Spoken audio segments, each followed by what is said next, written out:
Diego in Southern California. What's going on? We'll be with you for the next 4 hours. Can we play commercials? That Brent is literally. I need to start with that. Brent is giving the computers the finger. Yeah, and that's not what you want to see at 2:01 on a Tuesday afternoon. If we need to go 4 hours of commercial free, this is the time of year to do it. When the Padres are literally off to their best start ever, they've never been better than this. And what's also so San Diego is that they're 5-0 and they're not even in first place because the Dodgers are 6-0. But we're with you here for the next 4 hours. Kyle Glazer, friend of the show, he's been doing a really nice job with his new podcast, that Friar Territory podcast that he's doing part of Foul Territory. He'll join us coming up at 4 p.m. I was actually watching him yesterday. We'll have him on the show coming up at 4. I'm also looking forward to catching up with Jeremiah Odin, San Diego State's newest basketball recruit by way of Wyoming, DePaul, Charlotte. That's the era we're in. Jeremiah Odin will join us coming up at 2:30. But last night, more of the same. I mean, it just was. They fall behind early. It's dark. It's rainy. It's foggy. Like, I don't even want to go outside. You know, you get home. You just want to be in. It's not a San Diego night. And then, boom, bats come to life again. Kyle Hart earns his first major league win. Everyone goes home happy with Jackson Merrill bobbleheads. The bullpen's the bullpen. I mean, what more could you ask of this team? 5 games in, 5-0, a 7-2 win yesterday. Gavin Sheets has become a cult hero in a week, Jim. He's become a cult hero in a week. And let's see how much longer these good times can continue, including tonight. Can they get to 6-0? Why not? Who says no? Gavin? Turn your mic on, you idiot. Sorry, it's just a calamity of errors here today. Start the show. Gavin Sheets has more nicknames in 5 games than I can ever remember anybody having a nickname, as many nicknames as he does. It's incredible. Gavin Sheets, you got Holy Sheets, you got Dairy Bonds, you got Freaking the Sheets. I mean, there are so many different nicknames for this guy. It's incredible. It's the best start in franchise history. They've been playing great baseball. Like you said, of course, it's a situation where they start 5-0. Oh, by the way, the Dodgers are 6-0. Yeah, of course. Of course they are. Of course they're going to win 104 games, and then the Padres are going to win 102 games. Exactly, right. Which would be the most wins in the history of the franchise. Yeah. Whoa, what's happening over there? Where's that? What is happening in the studio? It's been doing that. Oh, it has been? Okay, sorry. We have a clock on the wall. Jim is a goldfish, or whatever. He has to react to the clock is spazzing out right now. So our computers don't work. The clocks don't work.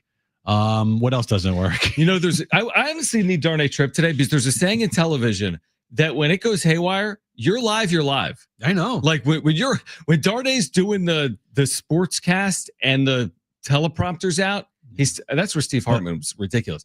But you just got to do it. So we're live. It's a little different on radio because on radio we can just say whatever and it's fine. On TV, they can't just all of a sudden be like, okay, so this isn't working and this isn't working. Right. It's not a open forum discussion like it is on radio. That's a good point. Yeah, radio's a little different. But anyway, this team is really good right now, and they're playing amazing. They're getting contributions from guys that you didn't think they would get much from this season. They're nice surprises. Gavin Sheets included. Jason Hayward last night even had a hit. Kyle Hart pitched really well last night, even though he gave up a couple of home runs, but still, I think that for his first start, picking up his first career win, that was awesome to see.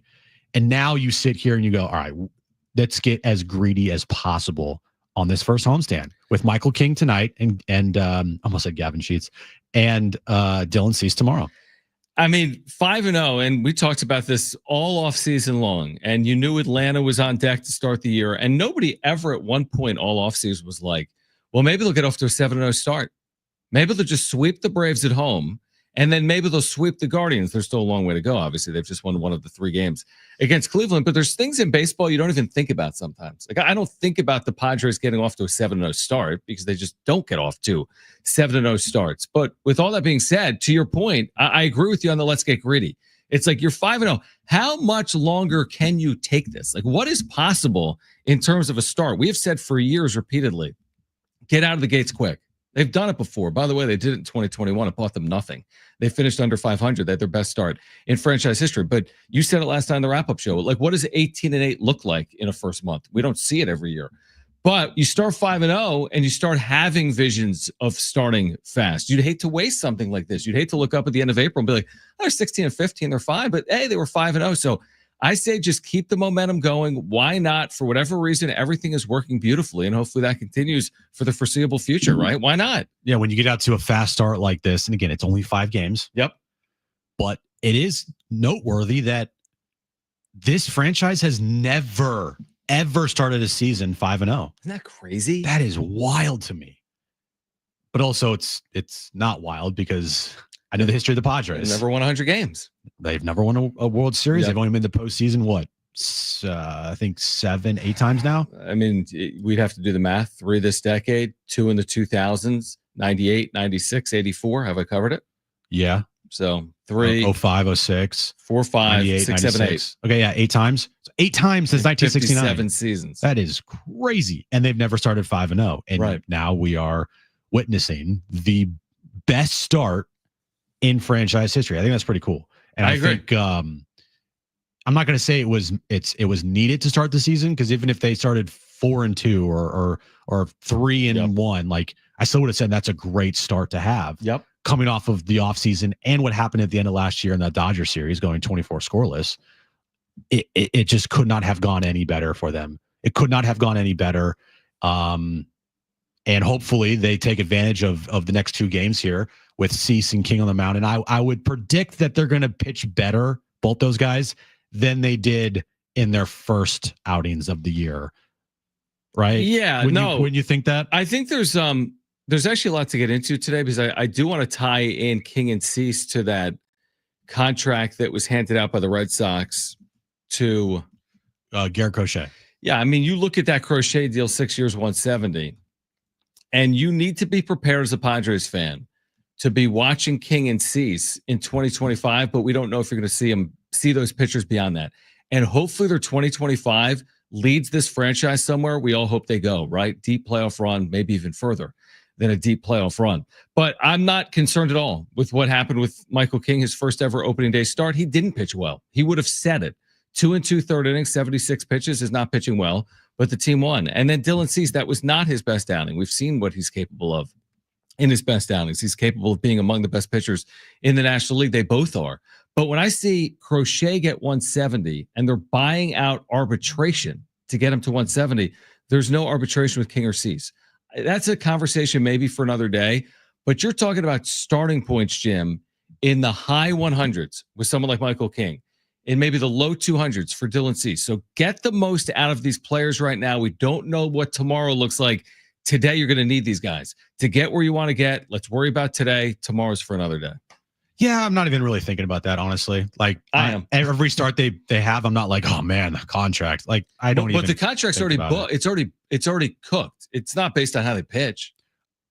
If they're healthy, they're getting it. Yeah, my Brent is about to kill somebody back there. I think he sneezed. I thought Brent had banged on the table. He's just like sneezing. I don't even think about it really, because in my mind they're already gone. Okay. So like with that. That's probably a better way to look at it. I'm not even going to concern myself with it. I'm going to concern myself with the team this year, what they can do this year, what Michael King and Dylan Cease can do this year. And I think we'll just worry about that one. I'll worry about that when the season ends. They're gone to me already. So just like go balls to the wall and see what you got. That's how, if you're a fan of like college athletics, you should treat your team. Like treat it like this is the team, because next year's team might look a lot different than this year's team. And you're 100% right. I'm not going into this like, well, now that John Seidler was on Padres.tv, maybe they found the money for both Dylan Cease and Michael King. That's not the point today. The point today is this. They balked all offseason at moving these pitchers. Thank the Lord, right? Because now you got Michael King and Dylan Cease. They spent all offseason. They didn't move Luis Ariz. They didn't sign Jerks and Profar, to their credit, whether they got lucky or not. So, like, everything is in order to have a really good year. That's the point. They kept King and Cease. They kept Ariz. They didn't sign Profar. They have health, relatively speaking, to start their year. Doesn't mean they're as good as every team in Major League Baseball, but they have what they need to hopefully be as good as they were a year ago. If that's the case, could be a pretty special year. We'll see. Like, think about that, what you just said. So far through 5 games, Gavin Sheets has been amazing. He's in 500. It's good. Randy Vasquez, he was here last year, but still, Randy Vasquez, Nick Pivetta, Kyle Hart, those guys all right there, 3-0. Mm-hmm. Then you have the Jerks and Profar angle, a guy that a lot of people in this town wanted to bring back, and myself included. Yeah, I would have taken him back. And now it turns out to be like a thank goodness we didn't sign him type of move, because if you did, you would have been wasting money on him and he would have been suspended, and that would have been a just S show to start your season. Mm-hmm.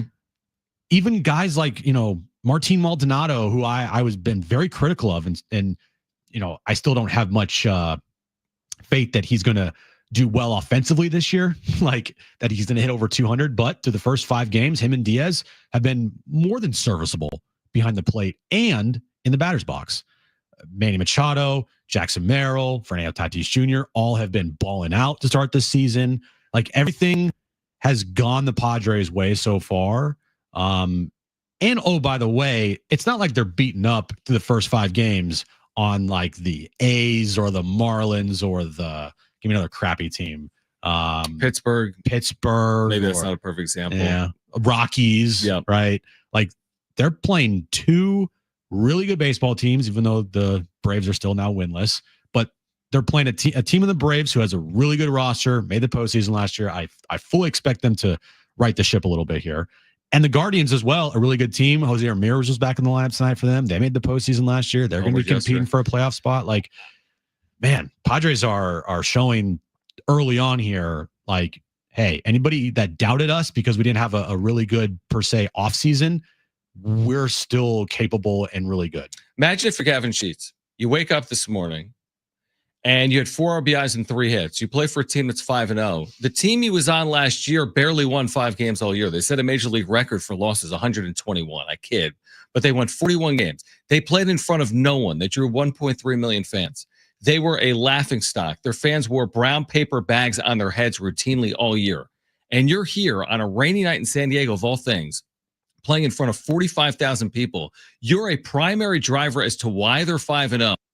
You got to be pinching yourself, like literally waking up and saying, is this real life? I know it's only 5 games, but the disaster that was the White Sox a year ago, and now you're Gavin Sheets and you're here, and these are your teammates, and this is the fan base, and this is the ballpark, and this is the possibilities.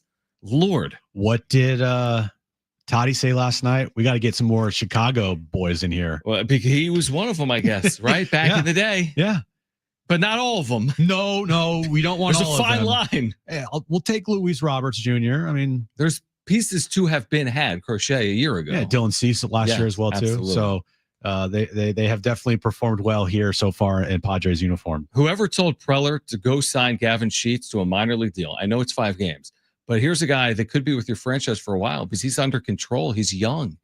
So, that's savvy. Can we also give credit real quick to, I don't know, their hitting coach, Victor Rodriguez? Everyone gets credit today.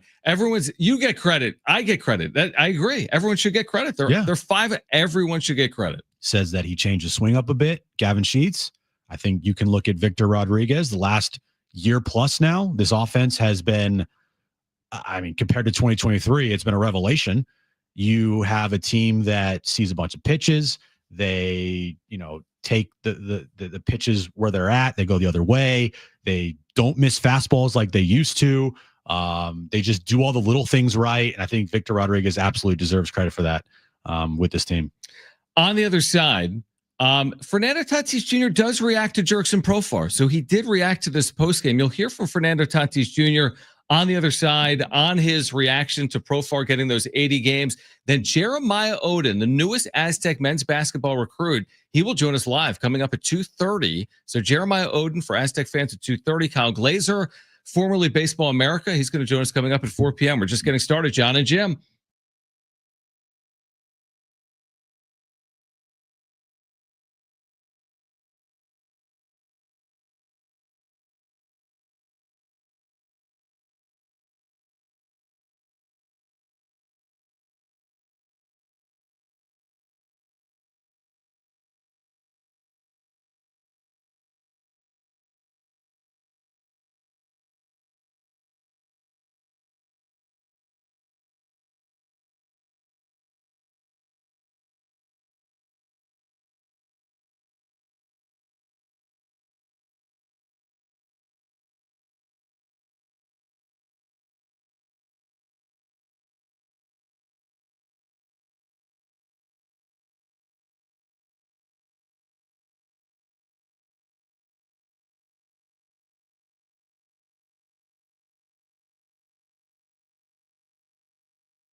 All right, we have a new iHeartRadio app. Please download it. And when you do that, put San Diego Sports 760 as your number one preset. So you can listen to Jon and Jim live weekdays from 2 to 6. You can also put Jon and Jim in your presets. If you missed any of the show, you can listen back to any hour or any interview. So if you don't have the app, I need to tell Mary. We just had a meeting with our boss for 30 minutes or whatever before the show. Yeah. And you made a good point because I keep pushing the app. And I love the app. I use the app all the time. I just don't happen to have the new preset feature for whatever reason. But I need to tell Mary, like, can you like call like the owner of the company? Like I'm gonna drive to like the New York Stock Exchange and like wherever iHeart's publicly traded and be like, can you hook me up with the new app? So it's April 1st, right? You've had 4 months to, ask Mary. Actually longer than that because the app came out last end of November or December. April Fools, just kidding. I did ask her. The dumbest April Fool's show. By the way, dude, there's been some ridiculous ones. What are you going to say? I was going to say April Fool's Day now is a joke. Like literally, well, it is a joke. It's called April Fool's. No, I know it's a day for jokes, but it is a joke of a day, and I don't mean that in a good way. Did you not like Tiger Woods saying I'll play in the Masters? That wasn't for my Achilles. Dude, that wasn't funny. And then he's like, just kidding, I'm not. What about, there's been a lot of teams that have pretended like they're going to change their field colors to like Boise's like blue. Yeah, it's like not funny. Arizona State, we have a maroon field. Like that's been done, guys. It's nothing on this day is funny. The one thing that I was, I'm going to plug the show on Rock 105.3. Yeah. Eddie did a brilliant what did he do? April Fool's Day joke. Okay. But the thing is, the joke took a year. No, he didn't. He did a year-long joke. So that's funny. If you did something like that, that is hilarious. So like, do you remember when the Guardians did that on Twitter? It was actually the Indians. They took the first letter of like a 1,000 consecutive tweets and they said like, we hate the Royals or something. Yes, or I don't know what it was, but do you remember that? Was that April Fool's related? Might have been. This was years ago. So the joke that Eddie played was Emily. She has I guess like a jar of pens, like a cup of pens, right? Yeah. And because it's so close to the microphone, sometimes it would like get knocked over. So what Eddie would do every day before Emily got in, he would take the cup of pens and like knock it over himself and blame it on other people and be like, people keep knocking over your pens, Emily. And every day she came in and she would have to take the pens and put it back up. For a year, he said. And then finally he revealed, yeah, by the way, I've been doing that for a year. That's a good one. That's a funny one. How about this? 3 a.m. last night. 3 a.m. I hear like stirring in the kitchen. And this never happens. Jones will never be up in the middle of the night. Kristen will never go downstairs. Stirring? Like movement, noise. Oh, okay. Like stirring in the house, like a mouse. Okay. Brent gets it. Stirring. Like I hear stuff. You hear noise? I hear noise. Okay. And there's a light on. And for a moment, you know me, I'm like a scaredy cat. I like start panicking. I'm like, do I need to like call 911? I immediately like swipe my arm over. Like, is Kristen there? She wasn't. So I'm like, okay, she's downstairs. So she comes up like 2 minutes later. I'm like, what were you doing? Like I could have gotten up and asked her, like seen if she was like getting like killed or something. I didn't. I was too comfortable in the bed. So I'm like, what were you doing? Comfortable. And she's like, I just froze cereal and milk and put a spoon in the freezer. So when Jones wakes up, we'll give him frozen milk for April Fools or frozen cereal. I'm like, that is pure genius. She did that at 3 a.m. You guys are mean. He nearly lost his mind. He was so sad for a second. I bet he would. He didn't know about April Fools until this morning. I started explaining it. And then we're like, oh, here, have your cereal. And he picked it up and the whole bowl came up with the spoon because it was frozen. And his face, like, he was like shocked. It was Reese's Puffs or whatever. So you guys played. But we gave him the real Puffs. Yeah, I know you did. But you played a real joke on your 6-year-old. It's like when people at Halloween say, like, hey, we ate your candy last night. Kimmel and they freak out. Yeah. Jimmy Kimmel ate all our candy. We should have done something today. I couldn't think of anything. And it's so easy to debunk like a joke on today because it's April 1st. Is this a joke, Brent, that the computers don't work? No. You got us. Yeah. I wish. Good job. No, for me, the thing with April Fool's Day is everyone knows it's coming. Yeah. So, that'd be like saying all practical jokes are stupid if you know they're coming and you know it's a practical joke because everyone knows that it's April Fool's. So it's the subtle ones. Like the only one that got me today is, how you talked about the big 5-hour long like Marvel announcement with the chairs and everything. Yeah. Marvel put up a thing of, oh, we have more people, and they put in like, oh, Tom Holland, and they're like, oh, okay, some of the ones that were in there, but then all of a sudden it's like Dominic Toretto, and they just started throwing in, just all these people that aren't going to be in it. And I was like, oh yeah, it's April Fool's Day. Yeah, see, because I forgot. You didn't do it to Aaron. You weren't like, no, honey, I'm pregnant. Dude, no, she would not say that right now. No, you got, no. But the jokes on today for April 1st, they can't just be like, I tweet out something like, oh, I'm moving stations or whatever. Like, it's just so easy to figure out. I actually thought about doing that, but you know me, I don't know how to create any graphic. I thought about starting today at 2, and it was just me and Ben Fadden. Like, just on a graphic that stole the Jon Jim graphic. But I'm like, that takes too much work. The funniest part is because you don't know how to do that. So. I have no clue. I was going to ask you, hey, can you create an April Fool's graphic? Make it. But real quick, after we did this joke with Jones, he's like, I want to do an April Fool's joke to someone. So we have to call my mom. And he told my mom that we bought a dog. And then she fell for it. She's like, don't you have enough going on in your life? Do you really need a dog? And he's like, April Fool's. So anyway, everyone now knows how to do it. Do an April Fool's joke to us. All right, Jeremiah Odin. Please don't, actually. Please don't. Jeremiah Odin, there's no real good segue here. San Diego State's newest basketball commit. 3 years at Wyoming. Went to the NCAA tournament with Wyoming. Went home to Chicago to play DePaul. Went to Charlotte last year, was hurt. Full circle, his fourth stop in his 6th college year is going to be San Diego State on the Mesa with Brian Dutcher and this team in 2025-26. He'll join us on the other side. The newest Aztec commit, Jeremiah Odin, next, Jon and Jim.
All right, this update is brought to you by Anderson Plumbing, Heating, and Air. The Padres are off to their best start in franchise history. They're 5-0 after their win last night over the Guardians in Game 1 of their series, 7-2.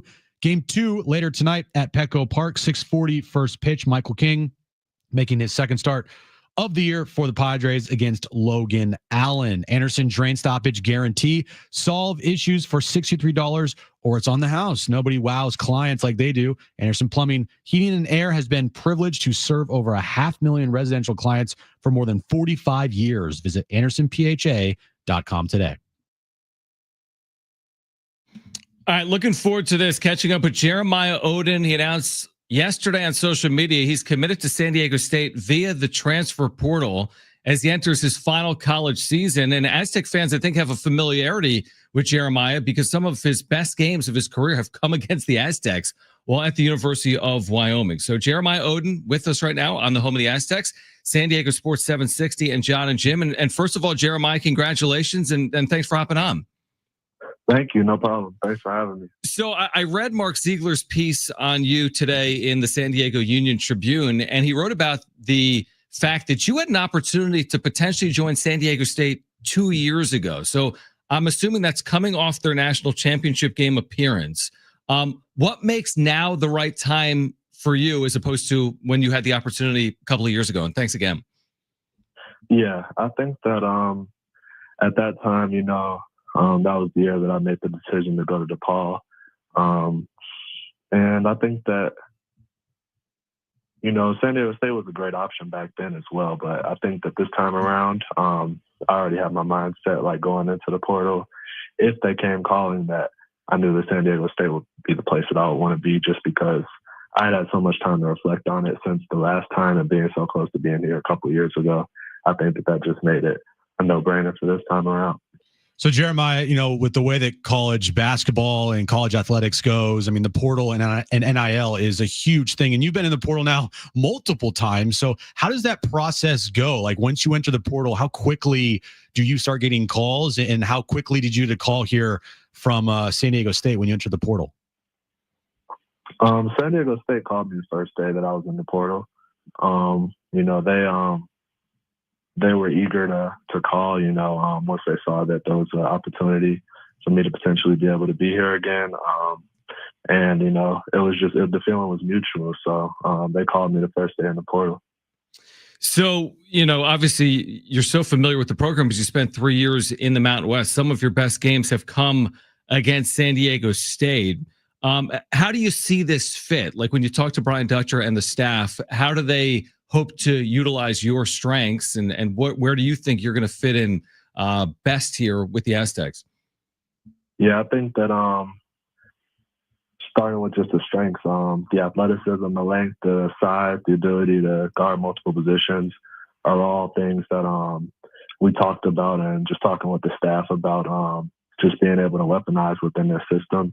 And also, it wasn't all just to sell on like my current strengths, but also helping me in some different areas of my game, like really making me a stronger rebounder, really turning me into a truly lethal defender. So I think that it was a plan that we put together to build on my strengths, but also to get me better in a couple areas to round out my game all the way. So you've played at, Viejas Arena multiple times. Just describe the atmosphere that you have felt and how excited you are, just to be in front of a home crowd now at Viejas.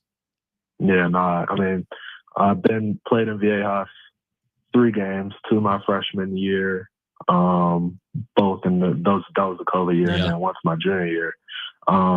My junior year was a great environment. We played them on senior night, so it was pretty packed in there. And just the thought of being able to have that every game, every home game this year, I'm super excited for it.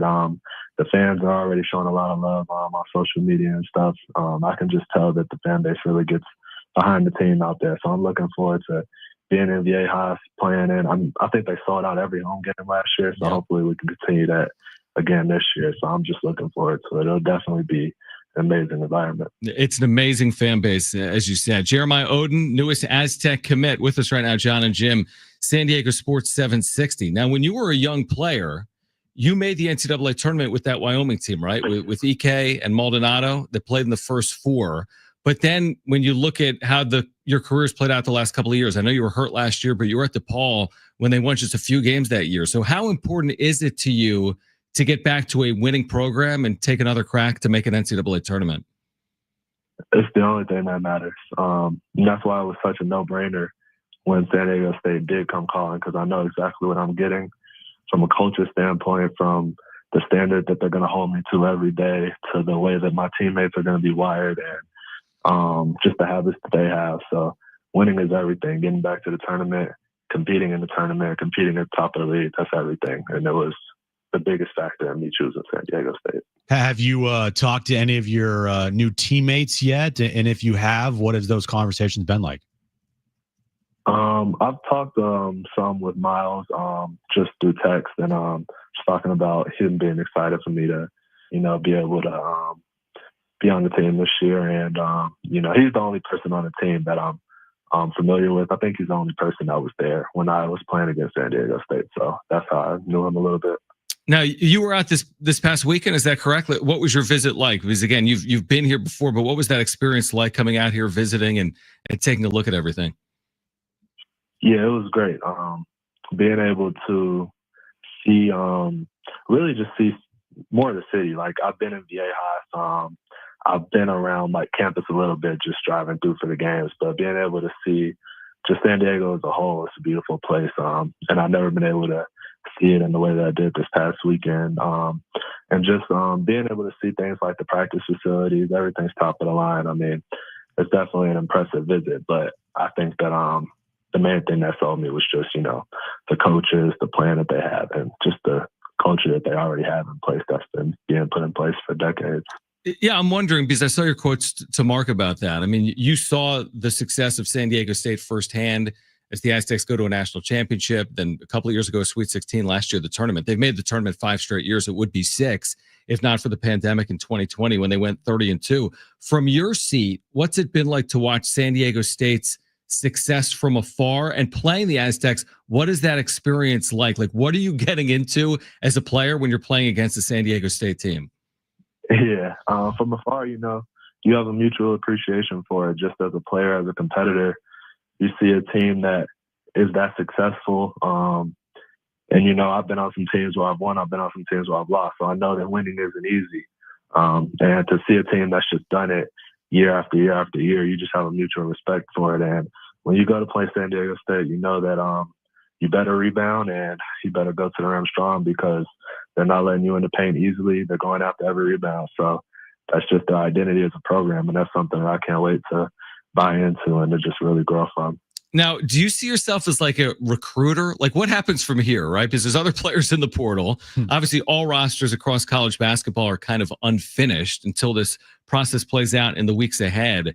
Like, where do you go from here? When do you get to San Diego State? And do you play any role in helping to fill out this roster in any capacity moving forward or not?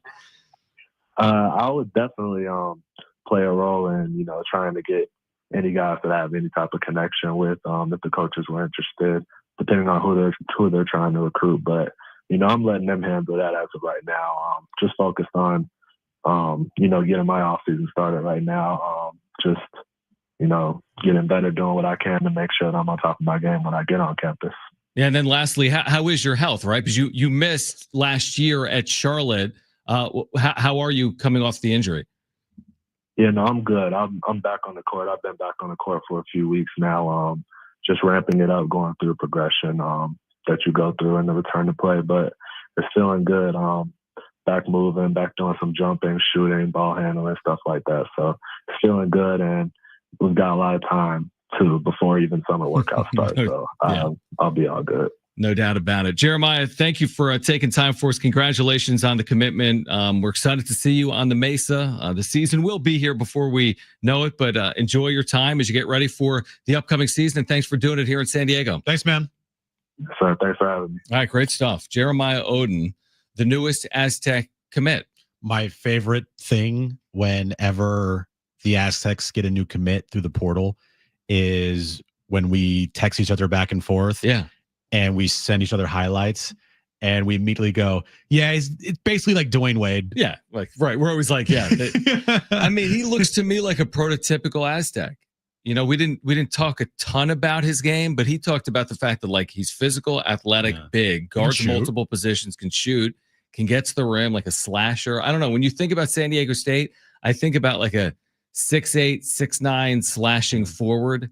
And that's who Jeremiah Odin is. You're like, so he's a mix between like a Penny Hardaway and like Dwayne Wade. Yeah, and perfect. Yeah, everything's going to be great. Everything's great. Yeah. Well, this is the first in a number of obviously portal additions that Brian Dutcher and his staff will make. Now, we're still waiting officially on Magoon Guath, and we'll talk about that at some point between now and 6 p.m. There's been rumblings about Kentucky as a potential destination or landing spot for Magoon. We read a tweet maybe yesterday that said he was down to conversations with Kentucky, Michigan, and at least considering a return to San Diego State. But don't announce anything today because it's April Fool's Day, and just don't do it today. Right. That's such a good point. Save it for tomorrow. All right. For everybody out there that's in the portal, don't announce or have it leak or whoever's going to announce. Like, no one's going to believe you today. Can you imagine, though, if a player in the portal today did say, like, oh my God, I've signed with DePaul, psych. Going to I mean? Like, Kentucky. Yeah, I'm going to Kentucky. Like, what? Yeah, like I signed with just kidding. You can't do that with portaling. No, that's a cruel joke that nobody would find funny at all. Nobody. Except the team that you ultimately end up with. Right. And the coaches would be looking at that being like, excuse me? Like, could you imagine Dutch and his coaches are in, wherever they're at today in their offices, and all of a sudden they get, look, their phone is like, oh, X player that they were trying to get. We got him here. Oh, just kidding. And like, what? Right. And nobody tells you. And then like an hour later, like, oh, just kidding. JK. JK. All right. On the other side, we will hear from Fernando Tatis Jr. on his thoughts on Jerkson Profar's 80-game PED suspension. Here until 6 p.m., we do have Willie Nelson and Bob Dylan tickets to give away today. Kyle Glazer, great baseball voice, will join us at 4 p.m. Jon and Jim.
Kyle Glazer, formerly Baseball America, now is with Foul Territory and their podcast, now the Friar Territory podcast. Will join us coming up at 4 p.m. We do have tickets to give away to see Willie Nelson and Bob Dylan. This will be at the North Island Chula Vista Amphitheater May 15th. We'll do that in the 4 o'clock hour. Good to connect with Jeremiah Odin, the newest Aztec. Getting back to the Padres. So this Profar story breaks yesterday, and we're all like dumbfounded. Even though it's not directly impacting the Padres, it's still, I mean, we were dumbfounded by it, right? Shocked? Surprised? I was surprised. I was shocked because you never expect that. No, I think it hits home because he was such a big piece of the Padres last year. He did have a career year last year. You know his relationship with a lot of those guys in the clubhouse. You know, Manny said he's my best friend. Tatis and him work out in the offseason. They're very close. You know, Tatis has been popped for steroids. Now Jerkson Profar has been popped for steroids. Like, you're just putting a lot of things together. And so your mind starts racing. And yeah, it definitely hits home, even though he's not a part of this team anymore. Yeah, it hit home. And not surprisingly, Manny Machado was asked about it. Mike Schilt was asked about it. And Fernando Tatis Jr., who went through the suspension himself in 2022, was asked about it as well. It's really tough. You know, it's my brother. I love him to death. Man, I'm here for him, and everybody knows the rules. Everybody knows, you know, the process, and you know, we just need to follow this process, and you know, it's part of it. You've been so supportive of you in your situations. It's doubly hard to hear that it's happening on the Yeah, of course. You know, especially coming from me in the process, I know. You know how your mind can turn against you, and you know what all the people that doesn't really know what goes on in here and talks about. But you know, I tell him, everybody that knows him and everybody has seen him play the game for more than 11 years, you know, are really behind his back, and it's a process, and I'm here for him. Did you talk to him or reach out yet today? Yeah. You know, we keep talking. On a daily basis, doesn't need to be about that, but man, like I said, I'm here for him. What were they doing in the background?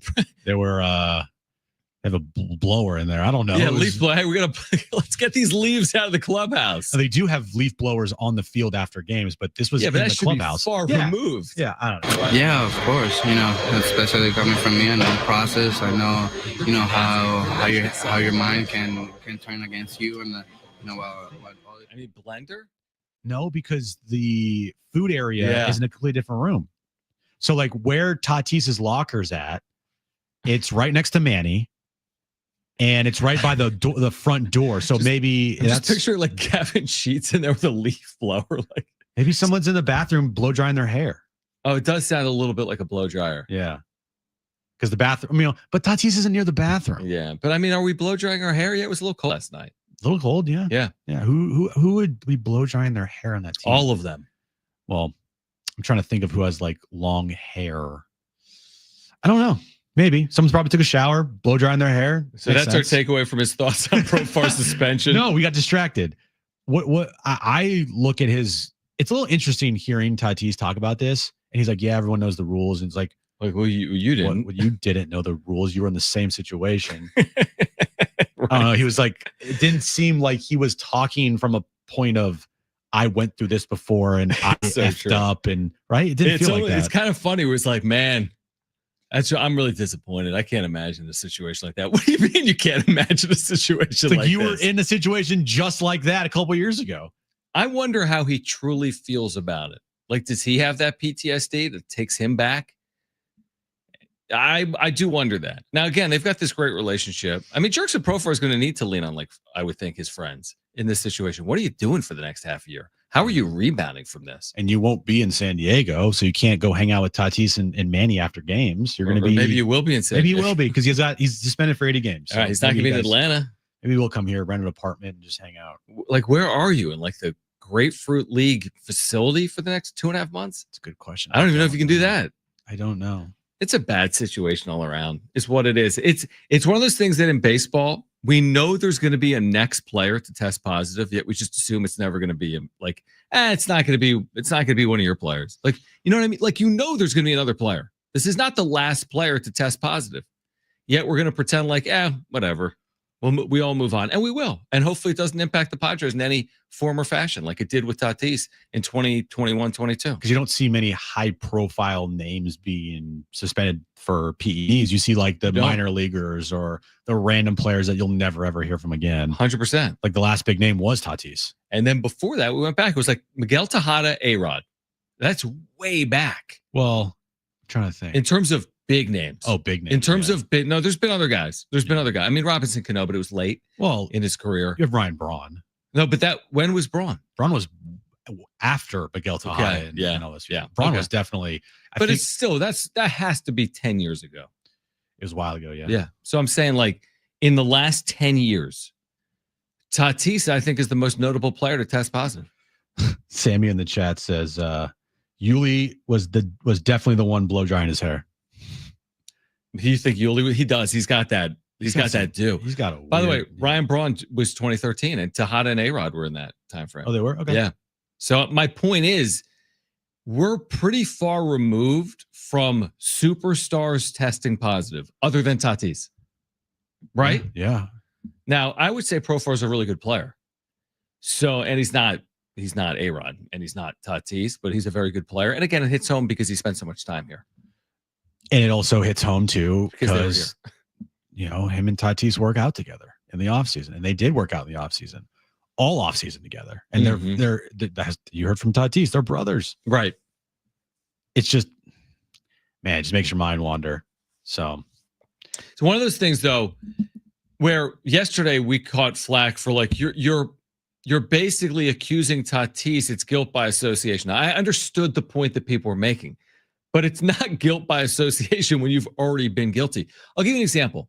If me and Jim are buddies in high school and Jim went into a 7-Eleven and was stealing things and I was driving, but you stole things, that for me, and I didn't really know about it, that is guilt by association. Hey, we're the best of buds. I didn't realize that when you were going into 7-Elevens, you weren't paying for things. I was just in the car and you were stealing things. And people might say, well, I bet John was doing it too. I'm like, no, I wasn't. I didn't know he was doing it. That's guilt by association. If I was also stealing things from 7-Eleven, that's not guilt by association. Or if me and you went to Vegas and I'm doing it extreme here. Oh gosh. Me and you went to Vegas. I cheated on Aaron.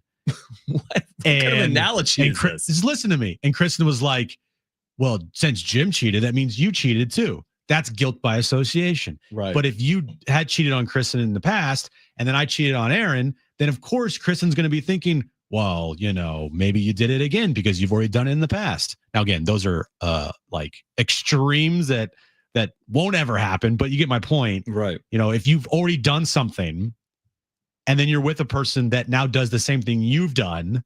I love how you take it there. I always take it to like murder. Yeah, like you do. If Jim murdered someone. Yeah. But I think both can be true and both are good points of like trying to give people reasons why we're sitting here saying it just makes your mind wander straight to Tatis. And we're not accusing Tatis of it happening now. We're just saying it brought us back to a place where we remember what it was like when Tatis went through this. And we do know the relationship Tatis and Profar have. And it's just a weird look because of the relationship they do have, like you said. And Tatis has been popped for PEDs before. But by no means are we putting Tatis in a guilty category. We never said that. We just said we thought about the idea of what would this look like, considering we've already gone through it before with Fernando Tatis Jr. Gio says that's way too extreme, Jim. I know. I'm sorry. And hopefully our wives were not listening. Yeah, I'm already getting texts. No, I'm just kidding. I don't think Aaron's listening, so we're good. And Kristen is definitely not listening. All right, Padres lineup. We'll share it with you on the other side. Coming up at 4 p.m., Kyle Glazer, Friar Territory podcast, used to be with Baseball America, a great baseball voice. He will join us coming up at 4 p.m. We're here until 6, so we got time. Don't go anywhere. It's Jon and Jim.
This update's brought to you by Anderson Plumbing, Heating, and Air. Padres off to their best start in franchise history. They're 5-0 after their win last night against the Cleveland Guardians. Game 2 of their 3-game series with Cleveland tonight at Petco. 6:40 first pitch. Michael King on the mound for the Padres against Logan Allen for the Guardians. Anderson drain stoppage guarantee. Solve issues for $63 or it's on the house. Nobody wows clients like they do. Anderson Plumbing, Heating, and Air has been privileged to serve over 500,000 residential clients for more than 45 years. Visit AndersonPHA.com today.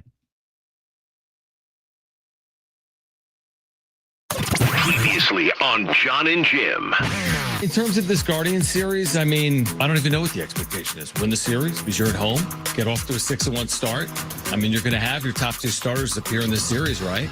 And King and Cease, who didn't pitch their best their first time around. I think that's pretty reasonable. You are absolutely trying to get greedy early on. You're looking for, and at worst, a series win versus the Guardians. I'm with you. Everybody would have signed up for that. Now, time for Jon and Jim. All right, San Diego and Southern California, what's going on? This is hour 2 of Jon and Jim. We are here until 6 p.m. Coming up in 1 hour, our friend Kyle Glazer, Friar Territory podcast, used to be with Baseball America. His thoughts on the Padres' 5-0 start. They'll look to get to 6-0 tonight when they play game 2 of a 3-game series against the Guardians. They're facing a left-handed starter tonight. The Padres, 6:40 is the first pitch time. We will lead you up to it. Can the Padres get to 6-0? When that lineup comes out, it should be out any moment, by the way. It's typically within that 3-hour range of first pitch. When the lineup comes out, we'll share that with you as well. But looking forward to catching up with Kyle Glazer in an hour because Kyle, when I think about those with the most insight on the entire system, like not just the major league level, but what's going on in the entire Padres system, I go right to Kyle Glazer. He's right there in terms of the knowledge of the entire system, including the major league team. Yes, and what's cool, what Kyle's doing now is he's covering more of the major league team. Yeah, exactly. Yeah. With the Friar Territory podcast that he does on YouTube now. Mike Cameron, I think Heath Bell is also part of that as well. Yeah, I saw Mike Cameron was on with him yesterday. Yeah, yep. Yeah. So it's nice that Kyle's around more at Petco. That's awesome. And can't wait to talk to him, pick his brain, and hopefully, we can have him on more regularly because he's, going to be covering a lot of Padres content, a lot of Padres games this year. 2 years ago today, have any idea, Jim? Well, John, 2 years ago today. Think about that. So April 1st. Was it April Fool's Day? Was it also April Fool's Day? It was. Wow. That was 2 years ago today. It was April Fool's Day. You got it. Wow. See you tomorrow. Okay, cool. Good show. Brent, it was 2 years ago today. He's looking at me like he wants to kill everyone. He's still doing computer issues. These stupid computers. Do you want a hint? He wants a hint. I will say, here's my one hint. Okay. He doesn't need it. Jim ruins Anders' press conference. That is a very good guess. No, because not the right time of year because this is now in the season. Right. Basketball, Brent. Basketball. Shot. Game winner. Oh, Final Four. Yeah. So 2 years ago today, of course, the Final Four is Saturday. So we're 4 days off, whatever. In the calendar, It's coming up on Saturday. So it's later this year. But it was April 1st in 2023. One of those you'll never forget San Diego moments. If you're a San Diego sports fan, you're never forgetting it. Like, I don't know where Jim was. Jim was trying to get to the national championship, I think, but you weren't trying to get to the Final Four because of your schedule that weekend. You had to work a remote because we did a broadcast from the Final Four. Yeah. Like a pregame broadcast, right? We did, I believe it was home and away. I was going to say maybe AleSmith. No, it was home and away for the Final Four against FAU.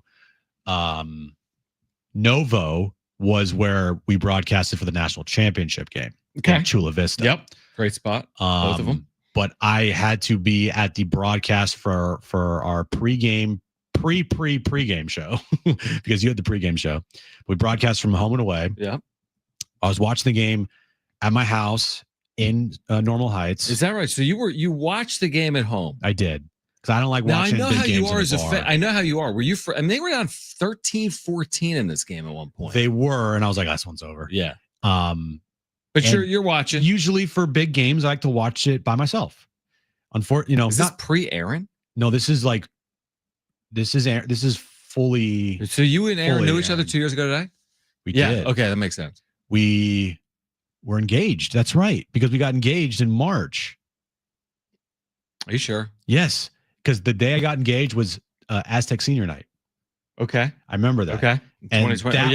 that was Okay. their Final Four run. Okay. I remember. So we were engaged and watching at home. I remember like it comes back so vividly to me where, standing up right next to my couch, he hits the shot. I'm freaking out. Everyone's freaking out. I'm like, did that just happen? Oh my God, that just happened. Like, good things can't happen to us. Like, right? wait, hold on, wait. He just made that shot? They were trailing the entire game and he made that shot and they're winning? I shared something today. I'd love to know where you were. I know it's been 2 years, and sometimes it feels like it was yesterday, and sometimes it feels like a lifetime ago, especially with everything going on in college athletics. Like, where were you? 70470 started with team when that shot went in. There were a lot of you at Petco Park. It was on the video board, and the reaction from the crowd. Remember, Joe Musgrove was wearing, I think he was wearing Aztec gear. Bob Melvin was in like a Kawhi Leonard jersey. Yeah. Yeah. Remember that? And it took them to get to the national championship for the Padres to actually tweet acknowledge about them. Yeah. But that moment, oh, you know what I was going to say? I tweeted this out today. The only shot Lamont Butler took in the second half was that shot. Isn't that amazing? Yeah. The only field goal attempt he had in that second half was that shot. And I was to the right of Ted Leitner, correct? Mm-hmm. Yes, because I watched a video today from John Fanta. And I was to the right of Ted. And Lamont was right in line with Ted. Right there, he pulled up, made that jumper. I jumped out of my seat, and man, the rest of that's just an incredible night. That is one of those where were you moments. Now, you said you had a unseen video. I do. I still do on my phone. Still do. You've seen it. Why have you not posted that? It's embarrassing. So? Because I think it would be like a meme. Bro. No, I know you coming love memes. Coming from a with guy the back of his head. That literally became a meme. You are a meme, but I don't want to be a meme. That is not even close to meme worthy, dude. It's meme worthy. Let me see the video. No. Let me see the video. I don't know where it is on Q. I can find it. It's in my favorites somewhere. I don't know how you haven't posted that yet. Never especially posted. On Only the a few people anniversary have ever seen it. It's a great video. I'll share it if someone gives $2 million to the collective. That's not happening. Okay. Why are you scared to share this video? I don't even know, really, because it is super embarrassing. If you want John to share this not really at all embarrassing video of Lamont's shot at the Final Four, then what are you going to do? Then how are you going to get me to share it? Like, I don't know. I'm just saying. Pressure. Like, put in our YouTube chat right now. See if I can find it real quick. Here it is. To pressure John. Here it is. Okay. Just for Jim. This is such bad radio. It's fine. This is such bad radio. But I want to see why you're so upset about this. Because it's not upset. It's just ridiculous. You know me. Like, I'm John. All right. Now, this is from Fanta, right? It was from the guy sitting next to Fanta. Okay. Fanta so this is a great video. It's an amazing video. You can see amazing. Look, I see Paul Garrison. I see Ted. I see you. You get up and now you freak out. You freak out. Dude, and how have you not posted this? How have you not posted this? One day I will. That one day should be right now. When they're back, I'm posting it. But that might not happen, John. No. I have faith, man. Dude. It's a funny video. If you guys want to see this video, just pure pressure, John, because this is amazing.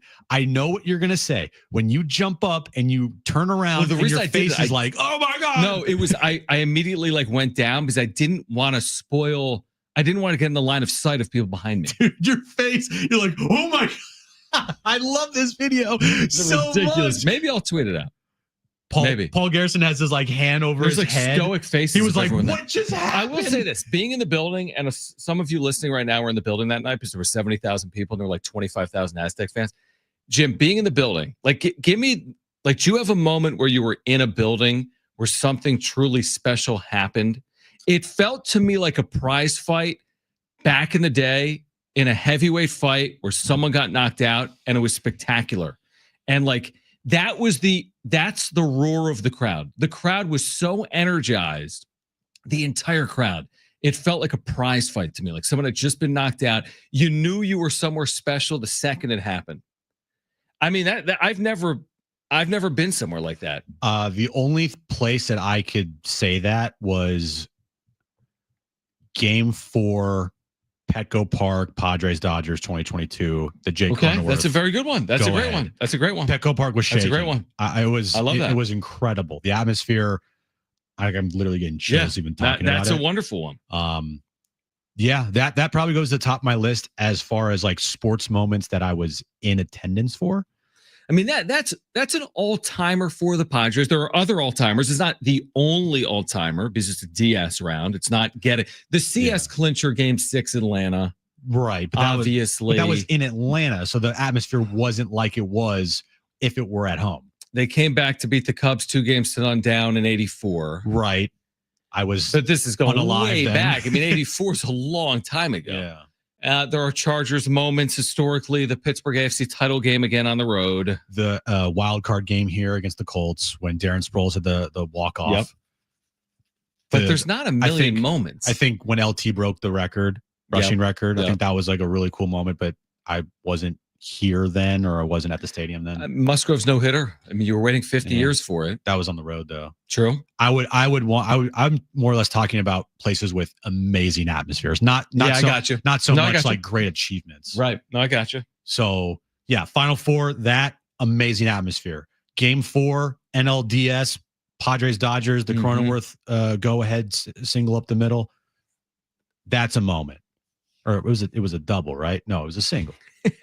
No, he ended up on second base. He ended up on second. Yeah, but that was because the throw came through.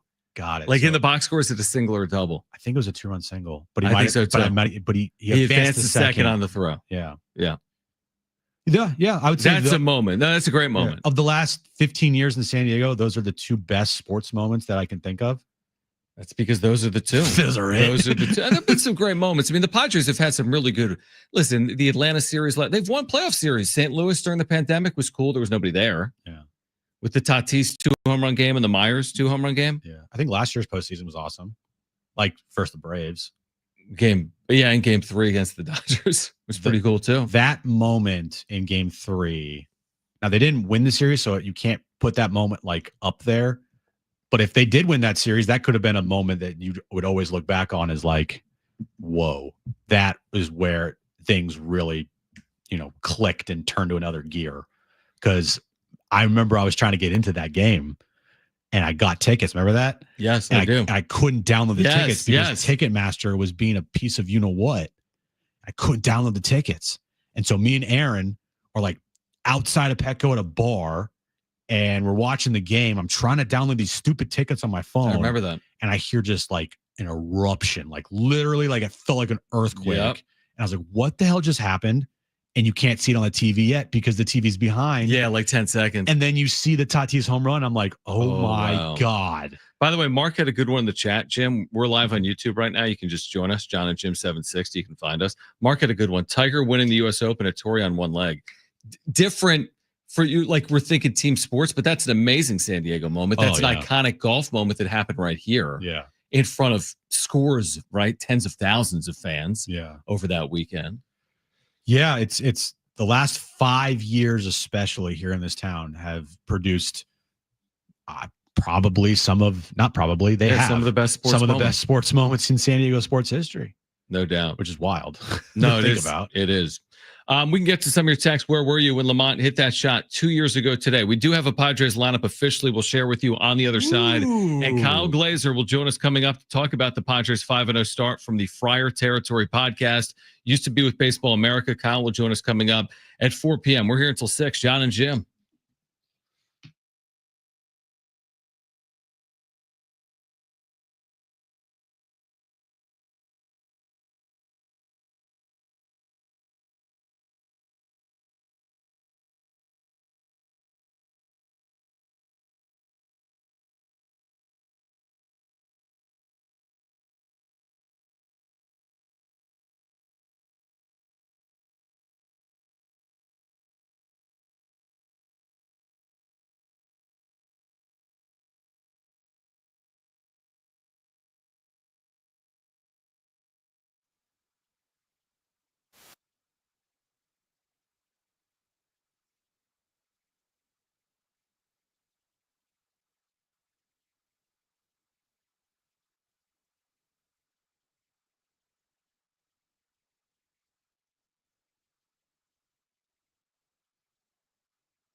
Keep up with San Diego Sports 760 anytime, anywhere, whether you're stepping out of the car or settling in at home.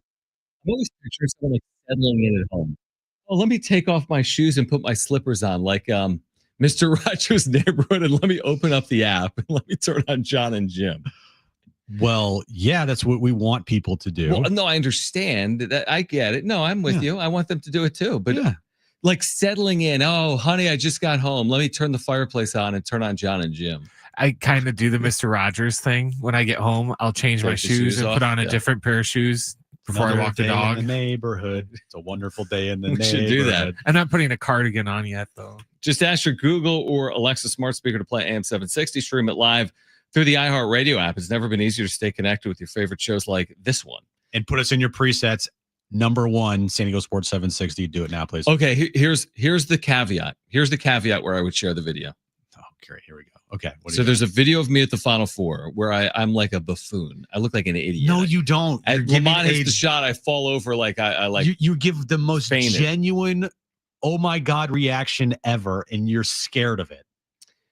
Correct. But I guess I don't know how to quantify this though. If we hit a certain number of presets, I'll share the video. If people put San Diego Sports 760 as their number 1 preset in the iHeartRadio app and they screenshot it and tag at Jon and Jim, and we get to a certain number by the end of the show, I'll share it. Here's the thing. There, done. Here's the thing. I don't know how to like check that. Well, no. They put us as the preset. They photo screen grab it. What's it called? Screenshot it. And then they tag us at Jon and Jim. Hey, look, it's me, Rodney. I put you in the preset. Well, also, this is the only day to do this, by the way. Like you posting that video. You know why? That, right? Because it doesn't mean if you post it tomorrow, it's not the same as if you posted on the anniversary day. Right. Like, oh, April 4th. This happened a year and 3 days ago. Like what? Right. Like, no, you need to post it. Hold out for another year. You're gonna hold out for the next forever. Well, I don't know. Give me I want to make this a challenge. Nobody seems to be into the challenge other than me and you. No, I'm not into the challenge because I don't understand why you haven't posted it already. You should have posted it the second you got home from the Final Four and you got that video. I know. You should have posted it years ago. Can we share the Padres lineup? Yes, we can. That's one thing I do want to share, as well as your video of an amazing reaction from you. All right, Padres lineup is out. This is against a left-handed starter, Logan Allen. And surprise, Fernando Tatis Jr. is once again leading off and having like the greatest 5-game start ever. So Tatis, Luis Arraez got a hit. We should have started the show there. Did you see it, Jim? He hit the ball and nobody caught it. And he reached first base safely. That's called a hit. But then he tried to go to second base. He was thrown out by a mile. Yeah, so technically he hasn't been on base this year. Has he walked? No, he doesn't walk. He does not. What kind of question is that? Over under 20 walks this year. I'm taking the under. Over under 0.56 average this year. I'm taking the over. Yeah, that's like a Martin Maldonado stat line, dude. All right, so Tatis, Arraez, Machado, who had 3 hits yesterday, by the way. Nobody's talking about that because of Sheets. He's just a line drive hitter. He's right. He's a line drive guy. Who's going to hit 520 home runs in his career. Xander Bogaerts. Bogaerts has been good. I think we touched on this yesterday. Bogaerts has been solid. Again, 5 games. Doesn't make a season. Bogaerts has been solid. Jackson Merrill's been awesome. Okay. Then you have Yuli Gurriel. Jose Iglesias against a left-handed starter, which makes sense. Brandon Lockridge against a left-handed starter, which makes sense. And then Elias Diaz, right-handed catcher. All right, hold on. Wait. What is not in that lineup, or who is not in that lineup? Is what I noticed. Yeah, you got to put him in there. Like, I don't care who's starting. Gavin Sheets has got to be in there every day. Not who I was talking about. Who is not in that lineup, John, against a lefty tonight? Oh, Jake Cronenworth. Yep. Now, he did have that home run against the lefty on Friday. But we've been saying Iglesias has to play against left-handed pitching, right? Iglesias has also not played much this year. He got in as a replacement to Manny when he left the game over the weekend. I don't think he's had a start this year, has he? No, I don't think he's had a start. Now, this also might be just a give Jake off day, but I also think it's interesting that, it's a lefty and Jake is not in there. I tend to lean towards this was the plan all along, that they looked at the schedule, they saw the probables, they saw Logan Allen today. They know it's early in the season. They want to get everybody in there. Jose Iglesias has not had many opportunities this year so far. And this is a good chance to sit Jake and put in Jose Iglesias and hopefully get an advantage there. I mean, do we ride the Gavin Sheets, Derry Bonds hot hand, even though, he's a left-handed batter? Are we riding that hot? I guess, with Sheets, what did we say with the White Sox? He was overexposed because they played him every single day. Yep. Just play him against right-handed pitching. And if he continues to feast on right-handed pitching, good. Yep. Just play him against that's not to say he won't get at bats against lefties. I'm sure he will. He'll start games. He'll have 2 hits. They'll bring a lefty in. They'll keep him in there. He's hot. But it makes sense to me that, again, against a lefty, you get the night off to start. Right. And the last thing you want to do is put him out there every day. Yeah. And he gets tired out and then he goes right back to his ways with the White Sox. You want to maximize Gavin Sheets here and you want to put him in the best possible positions to succeed. And that's not playing him every day. Now, at the end of the year, if he's still playing like this, which would be kind of incredible to hit 500 in August, but you get my point. Right. That'd be good. Yeah, it'd be very good. Then he becomes an everyday guy. But this to start a season, you want to make sure you're cycling guys through. You're having everybody get opportunities, especially your bench pieces. Because the last thing you want is like for the first 3, 4, 5 weeks of the season, your bench rarely plays. Right. You want to get everybody in there. Yeah, guys got to play. Guy's got to play. He's going to play. And they're going to put him in positions to succeed. And so far, every time that he's been put out there, he has definitely succeeded. I do like going down this world where Fernando Tatis Jr. turns into this unbelievable leadoff hitter, which he's already been. We've talked about this, but I love this idea that Tatis, you just plug him in at the top of the lineup and he just produces every single day. It just seems so easy. The way he has started this season and the way he just, again, his speed and power combination as a leadoff hitter is kind of unique. He's not, again, they put Shohei Ohtani up there. Guy had 50 home runs, 50 steals. Did you hear that? Did you know that? Did he? But I mean, Fernando Tatis Jr. is a leadoff hitter. I just kind of love that. And I've said that repeatedly over the years. And again, maybe Luis Arraez is a better leadoff hitter than a 2-hole hitter, but I'm not overly concerned about that. I'm more concerned about Fernando Tatis Jr. And you know what I know will happen this season, John? What? Luis Arraez at least one point this year will lead off. Will be hot. Oh, come on. So when that happens and you have Tatis in the leadoff spot, then the top of your lineup becomes even more dangerous. And you follow that with Manny and Merrill. Yeah. Then now we're cooking with some hot grease here. That's when I can't wait to see this lineup, is when you have a hot Arraez and Tatis playing this well and Manny is, Manny being Manny, and then Jackson Merrill just consistent as ever. That's when you're like, whoa, this top of the lineup is really good. That's what we've been saying all offseason. The top 4, yeah, give me that every day of the week. I love their top 4, even though they put it in a different order. I didn't expect them to put Tatis in the leadoff spot, but they did, and I love it. So once Arraez gets going, and guess what? He will get going. Yeah, he's going to be hot at some point this year. He's going to hit. This is just the first 16 at-bats of the season. Right. And 16 at-bats doesn't make a season. Kyle Glazer will join us coming up at 4 p.m. Used to be with Baseball America, now the Friar Territory podcast, part of the Foul Territory Network. He'll join us coming up at 4 p.m. Also in the 4 o'clock hour, your chance to win tickets to see Willie Nelson and Bob Dylan. I know it's not necessarily for today, Michael King and Dylan Cease's future, but now we at least have a price tag.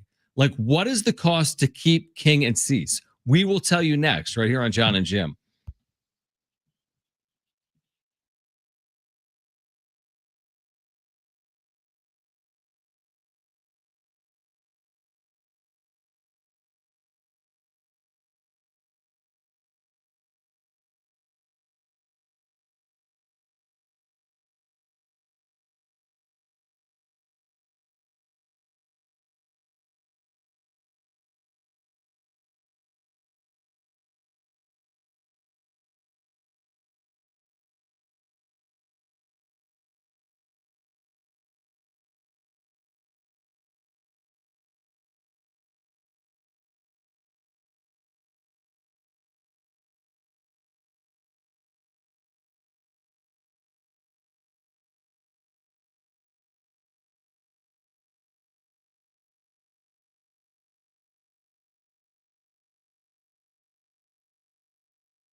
All right, this update is brought to you by Anderson Plumbing, Heating, and Air. Padres and Guardians, game 2 of their 3-game series tonight at Petco Park, 6:40 first pitch. Logan Allen on the mound for the Guardians against Michael King, making his second start of the year for the Padres. They're looking to extend their best start in franchise history and go to 6-0 on the year. Anderson drain stoppage guarantee. Solve issues for $63. Or it's on the house. Nobody wows clients like they do. Anderson Plumbing, Heating, and Air has been privileged to serve over 500,000 residents for more than 45 years. Visit AndersonPHA.com today. Kyle Glaser will join us coming up at 4 p.m. His thoughts on the red-hot, surging 5-0 San Diego Padres. Remember the book, The No Good, Terrible, Very Bad Offseason? It's been the opposite in the season. Yeah, this year, that book, you see a picture of the Atlanta Braves. Right, who are 0-5. Right. And start the year with Hatchworks and Profar. Correct. So they're having the no good, very bad, awful, horrible year. Exactly. So 5-0, as we know, and Kyle Glaser is going to join us coming up. We touched on this earlier. It's not to make the point that it matters right now, but I do think the point should be made that the Red Sox signed Garrett Crochet, who's a controllable starting pitcher who's young, to a 6-year, $170 million deal. Why do I bring that up? Why is that relevant? Why does anyone care? Because you have 2 starting pitchers, 2/5 of your rotation are entering a free agent walk year. That's just my point. The point is this: starting pitching is expensive. And I would say that if Garrett Crochet, who was young and was arbitration eligible and not a free agent, got $170 million, I just want to make that point, that the starting point, and tell me if I'm wrong, Jim, the starting point for either Michael King or Dylan Cease, assuming health, is more than $170 million. Is that a fair point to make? That Crochet gets 170, he's not a free agent. Therefore, King and Cease, yes, they're older, but they're both going into free agency. They're going to get more money than that, right? No. I think Cease could get more money than that. I don't think Michael King could. Why? Because he's not a lefty like Garrett Crochet. I think lefties are more premium in the game. Really? They're getting paid like it? Max Fried just got paid over $200 million. Blake Snell got paid $180 million. The Carlos Rodon deal a couple years ago. But there's comps with right-handed pitchers. There are, but righties aren't at a premium like lefties are, especially starters. So I view Michael King as his price tag at the end of the season between the $125 and $150 million range. I think for how many years? Probably the same, 5 to 6. And why I put Cease above Garrett Crochet is his track record. And he has more of a track record than Michael King. Garrett Crochet, to me, you look at his stuff, it's elite stuff, and he's a lefty. Dylan Cease, he has elite stuff. And I know he's a righty, but he also has a better track record and proven it over many more seasons than Garrett Crochet has. So I think Dylan Cease could get around 200. I think Michael King between 125 150. Well, okay, working with that working hypothesis, does that mean what Kevin spoke with us about, whether it was, I don't even know, yesterday or last week, that it's more likely they could make a run at Michael King just because it's going to cost less in theory? Yes, and because Michael King's agent is not Scott Boras, like it is with Dylan Cease. All right, so that's interesting you say it that way. I would have thought Crochet, the reason I say it is they bought out arbitration. So that 170 actually would have been a lot higher if he was a free agent. He's just not a free agent. King heading into free agency, and I forget what it comes out to be per year for Crochet, but it's less than 30. I guess the question is, what is King going to get per year? I mean, Musgrove got 20, and the cost of starting pitching has only gone up, and that's been years now since Joe Musgrove got $20 million a year. I think King's getting 25 plus per year. Yeah, I wouldn't doubt that. Again, if he got 170 plus, I'm not going to sit here and be like, oh, God, I can't believe he got that much money. Right, but you're just saying that you see Cease getting more than King. I agree with that. I agree with that. I do. I think,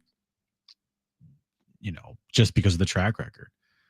And the agent, mostly the agent. Right, the agent too, yeah. Yeah, and if Cease finishes top 5 in Cy Young Award voting again, his agent's going to bump that price tag up as much as he possibly can. I mean, Max Fried got $200+ million. Yeah, which is amazing from the Yankees. Yep. Yeah, Dylan Cease is going to get a lot. They're both, I want to say 29. Cease and King, 29 years old.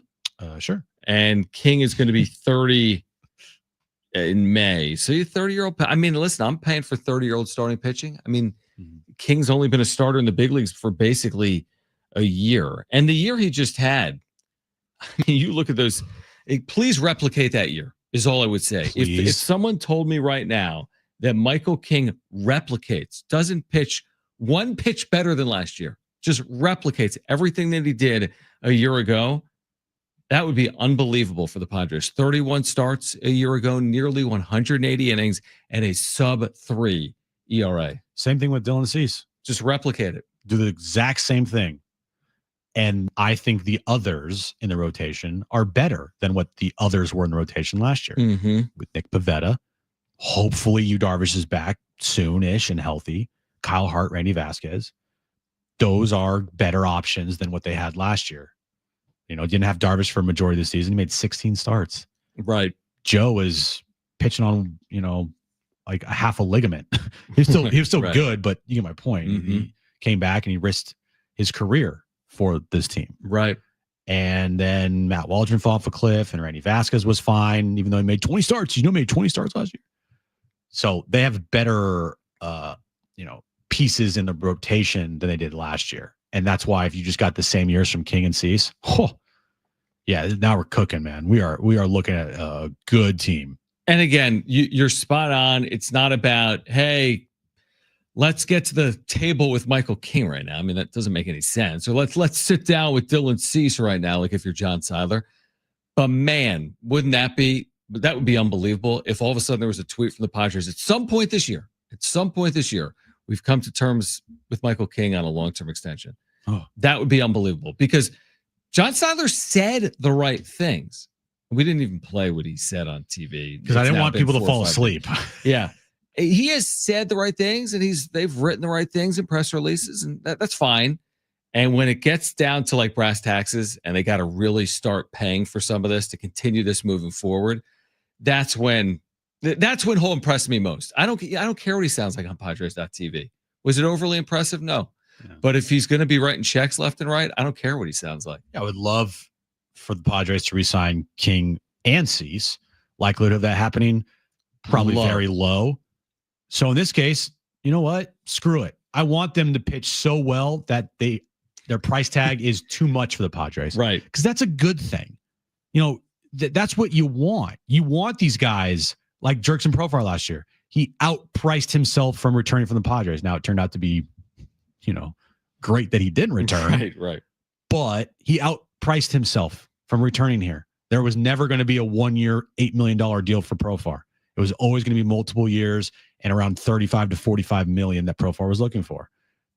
I'm okay if at the end of the year we're saying, man, not only is there no way Dylan Cease was going to return at the start of the year, there's really no way, not even a thought now because of how great his season was, and the price tag is going to be way too high. I would love that. That means he has a great season and he helps his Padres team win. 100%. Now, I don't agree. There's someone in the chat that says, I want to see King replicate before giving him a big contract. That's not the way I look at things. Again, it's a hypothetical. They might not give him a contract either way. I'd rather pay now and pay less than wait on someone and pay more. This is the point I've made routinely about Jackson Merrill. If you think you're going to have him for the next 15 years, what are you waiting for? If you want to have him for 15 years, you want to see him replicate it, okay, then go pay a premium to watch him go replicate it. But if you truly believe in Jackson Merrill, what are you waiting for? And I'm not saying they need to go sign Jackson Merrill today to a long-term contract. I'm just saying that if they wait this out 1 year or 2 years, it's going to cost them, which ultimately costs the rest of the team. That's just my point. I don't need to see replicating. I've already seen it with my own 2 eyes. So there's no guarantee on anything in life, especially with baseball. Albert Pujols was the best hitter of a decade and then was awful for a decade. So you nothing is a guarantee. Nothing, including the Machado deal and the Tatis deal and the Bogarts deal that they have right now. Well, what I want is for Michael King tonight to go out and shove. He's already going to do that. I want Dylan Cease tomorrow to shove. And that's all I care about. And if they do, there's not going to be one single part of me that's sitting there thinking, man, that price tag just went up. No, that's different.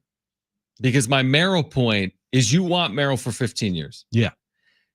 If we're going to be realistic, yeah, they want King and Cease for 15 years. It ain't happening. You actually wouldn't want it for 15. Well, you want it for 5 years, but it's not. Yeah. Let's be honest. They're not keeping King and Cease and Arise, but they are keeping in all likelihood Jackson Merrill. So if your thought process is, I want Jackson Merrill here for his entire career, do it sooner rather than later. All right. On the other side, coming up at 4 p.m., Kyle Glazer from the Friar Territory podcast, his thoughts on the 5-0 Padres. Also coming up in the 4 o'clock hour, your chance to win Willie Nelson and Bob Dylan tickets May 15th, North Island Chula Vista Amphitheater. It's Jon and Jim. Stay with us.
Hi, Jon and Jim, San Diego Sports 760. Kyle Glazer, formerly Baseball America, Friar Territory podcast. He will join us coming up at 4 p.m. We'll talk about these Padres off to a 5-0 start. Can I just briefly discuss something that I saw online today that made me laugh? And I keep thinking about this flag football competition in 2028 in the Olympics that NFL players, according to Roger Goodell, are excited about.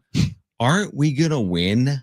We should. Like, why are you so excited if you're an NFL player? Because all the NFL players, correct me if I'm wrong, by and large, 99% of them are American born. So who are you playing? Like, imagine playing like Team London or something. Well, you're not going to play Team London. Or Team, you get my point. Not London. Name a country for 100, China. Jim. Russia. Africa. We should smoke Russia in flag football. Should we not? Australia. We should be winning. Canada. Mexico. Look at you. You know like 6 countries. Yeah, there you go. Even through 2 continents in there, but you know. What did he say? Australia's a continent. That's right. Yeah. But does that make, like, according to Goodell, players are excited about the idea. I'm like, what are you excited for? Who are you playing? This is like excited to, I don't even know how to describe it. It's like if you're playing a 6-year-old, if Jim's playing a 6-year-old in basketball, are you overly excited? You should win like 100-0. I'm going to dominate that kid. Right? I'm going to block every one of his shots. I mean, maybe am I missing something? Who's going to be playing for these other nations? Gio says, I think they're starting to think about making a league in London. Right. Watch out, London. Team London's going to be stacked. Yeah. I don't know. I'm just thinking about it. And I think they're going to have flag football at where LAFC plays. It's like 20,000 plus seats, right? Mm-hmm. I mean, are you going to No, I'm to not. watch like Team USA win 100-0 and like force the forfeit rule like 5 seconds into these games? No, if anything, this is like a risk for NFL players that they could potentially get hurt. Right. Imagine Justin Jefferson's out there and he's running a route and he just, steps wrong and tears his Achilles. You're like, what? And the other thing is, you know how the Olympics have had 3-on-3 basketball? In addition to like 5-on-5, Team USA, but they don't use France. NBA players for 3-on-3. And people don't really get into the 3-on-3. I feel like even if it was NBA players, would you be as into it as you are watching Team USA against Team France on an NBA court? Or I would get into it because if it was Steph and LeBron. Yeah, if Steph, LeBron, and KD versus Wemby and whoever else was with Paris. Right. Paris. Yeah. Paris isn't a team. What wasn't Wemby on Team Paris? No, he's on Team France, you moron. Oh, Team France. Paris, France. I can't even do a show with you because I don't know if is it a joke. Are you serious? you let's just say every this. city has a team in the Olympics next time. Let's just Team San Diego. Let's just say this. I failed geography, okay? No crap. I did not do well with my geography, like at all. So there you go. It's amazing. It really is amazing. I don't even know where to go with you. Team Paris. Team Paris. Team Paris. Team France, you moron. All right. Kyle Glazer will join us coming up at 4 p.m. But again, we thought 92 Dream Team was good. Like this 2028 flag team better be better than 92 Dream Team in equivalency. What do you want in it? Like Josh Allen and I don't want a Justin point. Jefferson. I don't want a point allowed, and I don't think there should be a possession without scoring. They have like Fred Warner out there with Bosa against some guy like learning how to throw a football. Right. For Team Paris and Team London. They can combine Team London and Team Paris. I don't care. USA should be winning hands down. Yes. Kyle Glazer is going to join us coming up in a few minutes. I mean, you know us. I mean, we're going to tell it like it is. And we've had nothing but positive things to say about the Padres. I mean, where do you even go with Kyle coming up at 4 p.m.? Do you like baseball? Yeah, it's like, has this been fun to watch them play in front of 5 sellout crowds and win in every fashion, come from behind fashion, with offense, with pitching, with a bullpen that's allowed 1 run, Jim, in 20 innings? Their bullpen's allowed 1 run. Is that good? In 20 innings so far. And, you can't ask about like sustainability. Nobody's saying this is going to be this way all year long. But, I mean, Kyle may have some interesting things to say about, like, listen, it's a 5-game stretch. The team they actually are, we'll find out coming up. What are you laughing at? People in the chat are like, Steven, Team Paris? What on earth? It's the thing is, folks, it's not an April Fool's joke. No, I literally don't know Countries, geography, countries, anything. It's a problem. You know what was the show where you'd have a lifeline, not Trainwreck Radio, but the show Who Wants to Be a Millionaire? Yeah, sure. Would you call, the first question was always for $100. It was a gimme. They're like, which one of these is a color? It was like green, blue, chair, red. You're like, I need to call John. Yeah. Like, which one of these is a country? Paris, London, South Africa, chair. He'd be like, I'm calling John. I'm gonna need a lifeline on this one. Maybe. I'd maybe have to call a lifeline. Yeah, you probably, because I would just freeze and I'd panic. Be like, chair. I don't know. Country of chair. Country of chair. The country of chair. Anyway, Kyle Glaser will join us with his thoughts on the Padres 5-0 start. If you missed our conversation, I think Aztec fans will enjoy it. If you missed Jeremiah Odin, the newest Aztec commit, he's a 6'9" forward that has spent 3 years in the Mountain West of Wyoming, also played in the Big East at DePaul. Last year sat out because of injury at Charlotte. If you missed that conversation earlier, we'll share that with you coming up at 4:30. And then also later in the 4 o'clock hour, we've got a really good giveaway for you. We've had it over the last week or so. Willie Nelson and Bob Dylan both coming to San Diego. This will be at the North Island Chula Vista Amphitheater on May 15th. So if you want those tickets, we'll have those for you coming up in the 4 o'clock hour as well. We're getting you ready for the Padres tonight. Michael King back on the mound. It won't be a repeat. We all agree, right? It's not going to be 2 2/3 innings. It's not going to be 76 pitches. He's going to look more crisp. He didn't have any command of his pitches 5 days ago. I'd be surprised if that continued here tonight. I would be surprised too. I think the adrenaline and some nerves might have set in opening day, even though, I would think that it would be more nerve-wracking to start game 1 of a playoff series than opening day. But I'm not a professional athlete or a pitcher, so right. But I think he's going to settle in, and this is what happened last year too. Remember in Seoul, Korea, it was Korea, but still, he came out of the bullpen, didn't look all that great. First start of the year back in the States wasn't like that sharp, and then I think it might have been either a second or third start in Milwaukee where we had like a one-hitter going into the 8th or the 9th. Mm-hmm. I remember that. That's when you're like, whoa, and he really settled in. So I am, again, no concern with Michael King after his first start. Zero concern with Dylan Cease after his first start. I believe that those guys are going to be fine. Guess what? Chicken butt? Tyler Wade has cleared waivers and been outrighted to AAA El Paso. So Schulte and Wadey can continue communicating within the Padres organization. Nobody claimed him off waivers. I am shocked. Despite Mike Schultz saying he's a true unicorn and does everything well, but he didn't make the Padres team, which makes sense when we've seen the production from their bench so far. But Tyler Wade is in the organization, and guess what? At some point this year, you'll likely see Tyler Wade in the San Diego Padres uniform. When those rosters expand, or if someone gets hurt, Tyler Wade's going to be knocking that door, and he'll be here.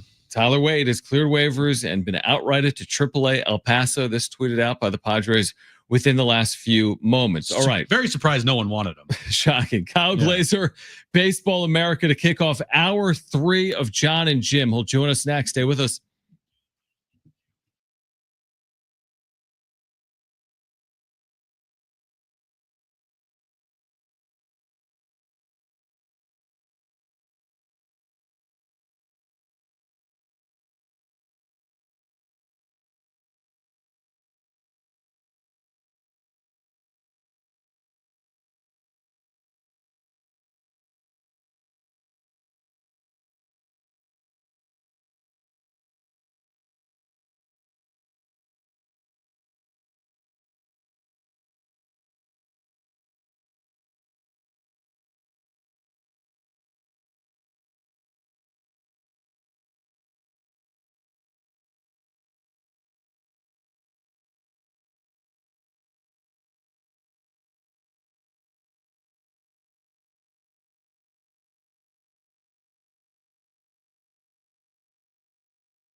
All right, this update is brought to you by Anderson Plumbing, Heating, and Air. Padres and Guardians. Padres are off to a 5-0 start, best in franchise history. Game 2 is tonight at Petco Park, 6:40 first pitch. Logan Allen on the mound for the Guardians against Michael King for the Padres. Anderson drain stoppage guarantee.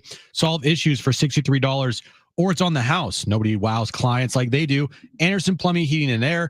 They have been privileged to serve over 500,000 residents for more than 45 years. Visit AndersonPHA.com today. It's Jon and Jim to warm up that drive home. You sit here and you go, all right, let's get as greedy as possible on this first homestand. I mean, 5-0, and we talked about this all off season long, and you knew Atlanta was on deck to start the year, and nobody ever at one point all off season was like, well, maybe they'll get off to a 7-0 start. Now, time for Jon and Jim. All right, San Diego, Southern California, what's going on? This is hour 3 of Jon and Jim here until 6 p.m. It is great to connect and reconnect with Kyle Glaser, who for a number of years was with Baseball America. He is a great voice in all things Major League Baseball, including the Padres. He's now doing the Friar Territory podcast, which we've been enjoying, and he's back with us right now on Jon and Jim, San Diego Sports 760. Kyle, we appreciate it and hope you're doing well. And when you look up and see a team off to a 5-0 start, we all know it's a long haul. There's still so much baseball in front of this team, but is there anything that has primarily stuck out to you over these first 5 games for the Padres? Because for us, they've looked a lot like the 2024 version of the team in terms of the manner in which they've been winning. And thanks for joining us. Yeah, my pleasure. There's no question. We're seeing a lot of the same resilience and aggressiveness and just fundamentally sound baseball we saw from the 2024 team, which are obviously great traits to have. You think about the first 3 games of the Braves series, they were trailing or tied going to the 7th inning. Each of those games won each of them. The finale against the Braves, 2-0 in the 7th. The Braves are still keeping it close. Padres score 3 runs there to put it away toward the end. This is a team that is just playing really good all-around baseball right now. Hitting, pitching, defense, base running, doing all the little things, stealing bases, going first to third, moving runners over, putting the ball in play for sac flies when they have to. They're just playing really good, well-rounded baseball right now, which is exactly what you want to see. What's it been about Gavin Sheets so far early in this season that you could maybe say, look, maybe he found something here and maybe he unlocked something and he can really be a key contributor for the entire season for this team? Yeah, this is real. Gavin Sheets had real legit power when he was at Wake Forest, one of the best college power hitters in that year's draft, and really good hitter all around. Continued to hit in the minors and was just in a bad organization with the White Sox that has struggled to develop hitters. He's come to San Diego. He's adjusted his stance, a little more upright. He's gotten to a better position to fire after loading. And he's also just taking a much better approach, in terms of just using the big part of the field. This is a big, strong guy who can go yard to any part of the park. We saw that with his home run on opening day, the 400-plus foot shot to dead center. Getting him in the right stance, the right approach with the right coaches, and just a better organization for development, we're going to start to see the real Gavin Sheets. And that's why I have a lot of confidence. The player we're seeing now, it's really this has always been in there, and now he's tapping into it. It's amazing the way he's not just played, but the reaction from Padres fans over these first 4 or 5 days of the season. He's become a hero, and he's done it in less than a week. We have Kyle Glaser with us right now, Friar Territory podcast, back with us on Jon and Jim. Now, Kyle, as you know, we've seen a lot of Fernando in the leadoff spot in his career, but it looks like the Padres to start the year have just said, you know what, we're going to plug him in there at the top of the order, and we're going to bat Luis Arraez second. Has this unlocked the lineup to some extent, the fact that Fernando is going to be leading off this year as opposed to Luis Arraez? Well, so far, it has certainly brought a new level of dynamism to the lineup. We all know what Fernando Tatis is capable of. Hitting home runs, lacing doubles into the gap, racing around the bases for doubles and triples. He could even lay down a bunt and beat it out if he needed to. He's just such a dynamic player who could do so many different things. It just adds a different element to the game. We saw him on opening day go 3 for 4 with 2 stolen bases, which, you see out of a more traditional leadoff kind of hitter. Then the very next day in game 2, he leads off the bottom of the first with a missile for a home run to left center. He can just do so many different things that electrifies you and gets you going right off the bat. It's been a good move and one that the Padres, can and will stick with as long as he's able to keep doing what he's been doing. Nobody should be worried about Luis Arraez, right? Like this is going to be fine, right? Yeah, no worries at all. We saw him. He got his first hit last night. Late in the game, he had a long drive into the right center field gap that got ran down. He's starting to make better contact and then drive the baseball. He'll be just fine. I wouldn't worry about him in the least. Kyle Glazer with us right now. I guess I would ask this. When the season ultimately settles in, right, they'll lose a game, spoiler alert.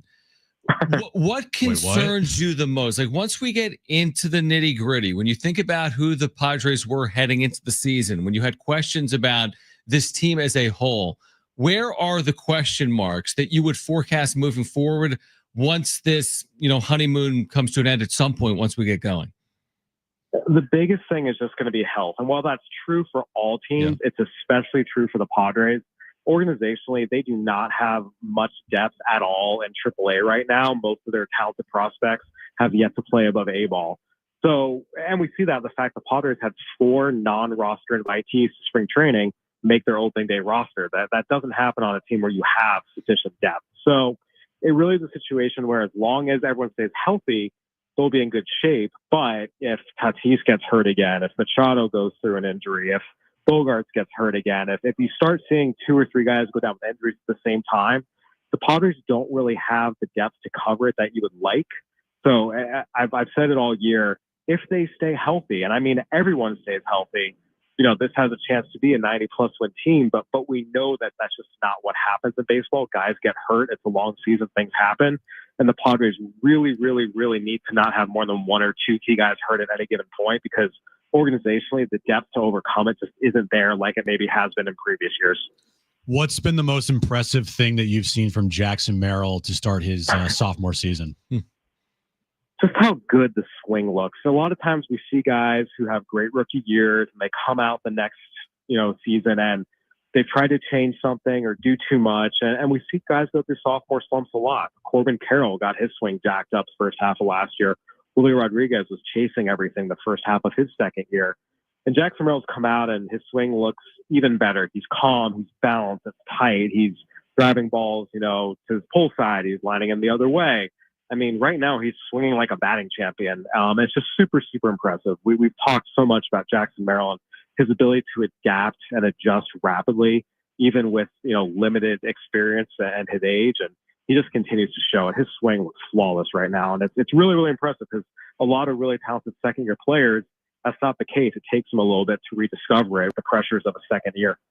Kyle Glazer with us right now, Jon and Jim, San Diego Sports 760. Do you want to ballpark what an extension would look like for Jackson Merrill? It's hard just because every player is so different with their wants, their needs, what makes sense for them and their families. Look, I don't anticipate it being anything like the Julio Rodriguez extension where, we're talking 12, 13 years and it could be at the time, it, had a chance to be up to, nearly 500 million or something like that. But, again, is it 7-8 years, up to 100 million? We've seen deals like that before. It's really, really hard to know because every player is so different, so unique as to what makes sense for them and their families. It's really hard to ballpark it. Kyle Hart made his debut last night for the Padres, picked up his first win in his career. That's pretty cool. What did you see from Kyle Hart? And is this a guy that you could see as like a mainstay number 5 starter in this rotation? Yeah, absolutely. One of the things with Kyle Hart going over Korea last year, and I talked to him about this a few days ago before his start, is, he really found his sweeper, which, gave him another weapon.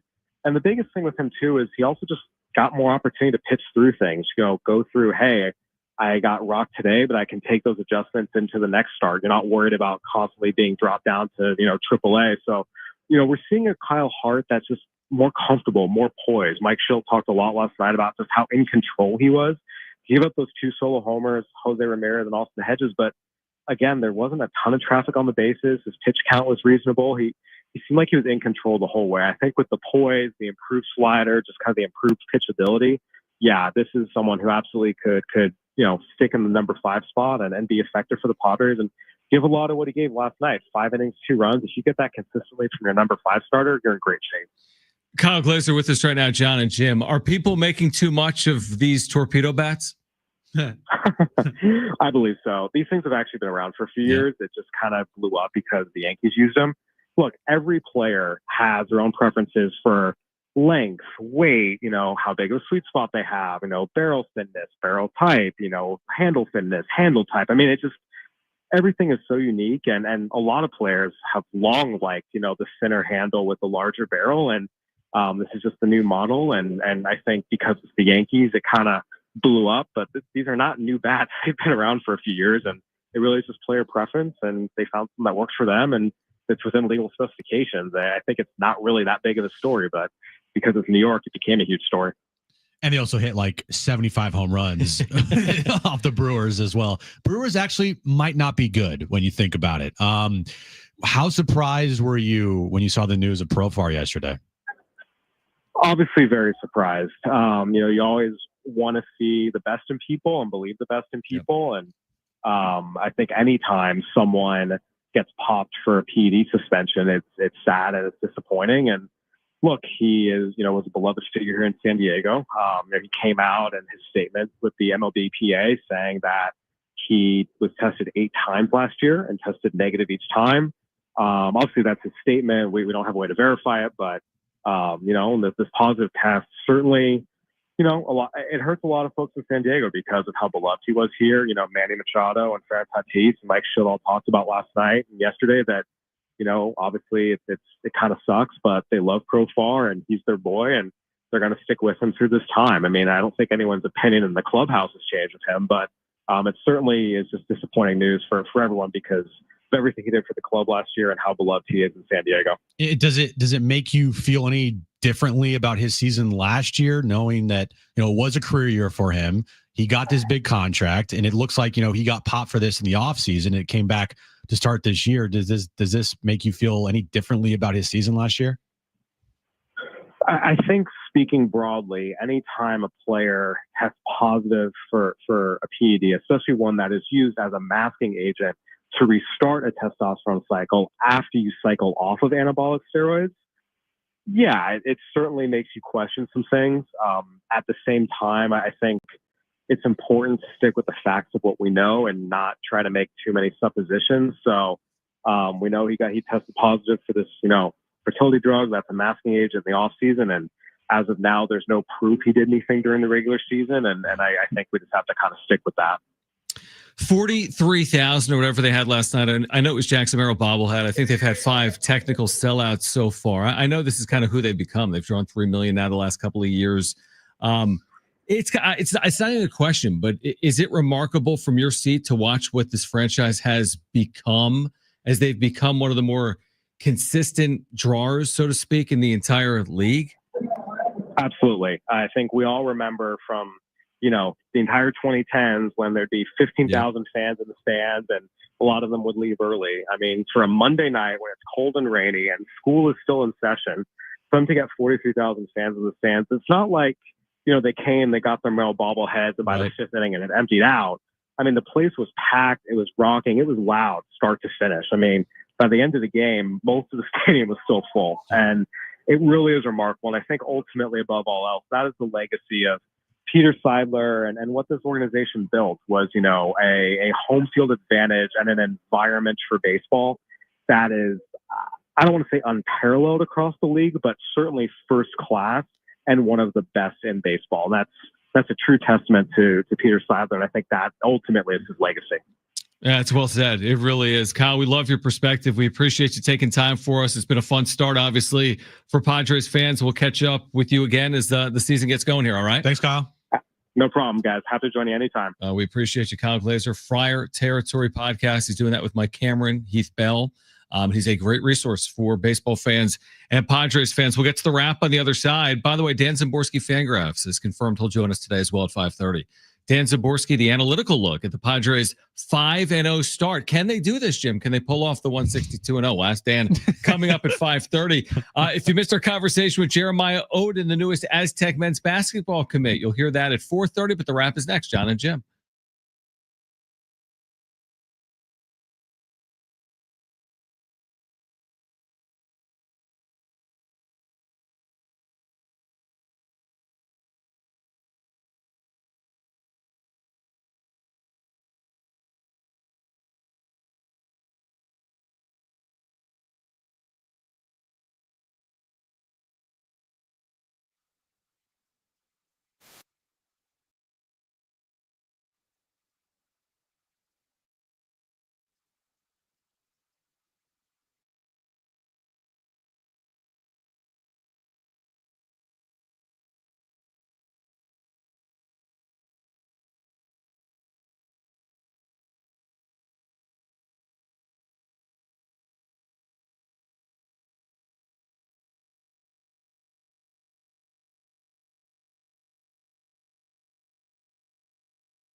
Right, AM radio keeps vital voices accessible. Congress can secure its future, but we need your help. Text AM to 52886 now to support keeping AM radio in cars. Tell your member of Congress to pass legislation now and keep AM radio in cars. Standard message and data rates apply. If you missed our conversation with the newest men's basketball commit at San Diego State, Jeremiah Odin, you'll hear that coming up in about 10 minutes. Plus, this hour, your chance to win tickets to see Willie Nelson and Bob Dylan. Dan Zaborski, Fangraphs will join us at 5:30. We're like your warm-up, Jim, for the Padres, right? We're like a warm-up show. We do the wrap-up show post-game. Yeah. What do you think about that? We do a daily when the Padres are playing and we're on in the afternoon, they're playing at night. We're doing a warm-up. And then afterwards, we're doing a wrap-up. Like a Padres warm-up show? Yeah, like a pregame. Like we could, do maybe like a final hour of the show or a segment of the show, 5:30, 5 o'clock. Yeah, warm-up. Seriously. Warm-up, yeah. Fire warm-up. I like that. I like that a lot. Stay tuned. Be on the lookout for that. Be on the lookout for that. All right, let's get to this.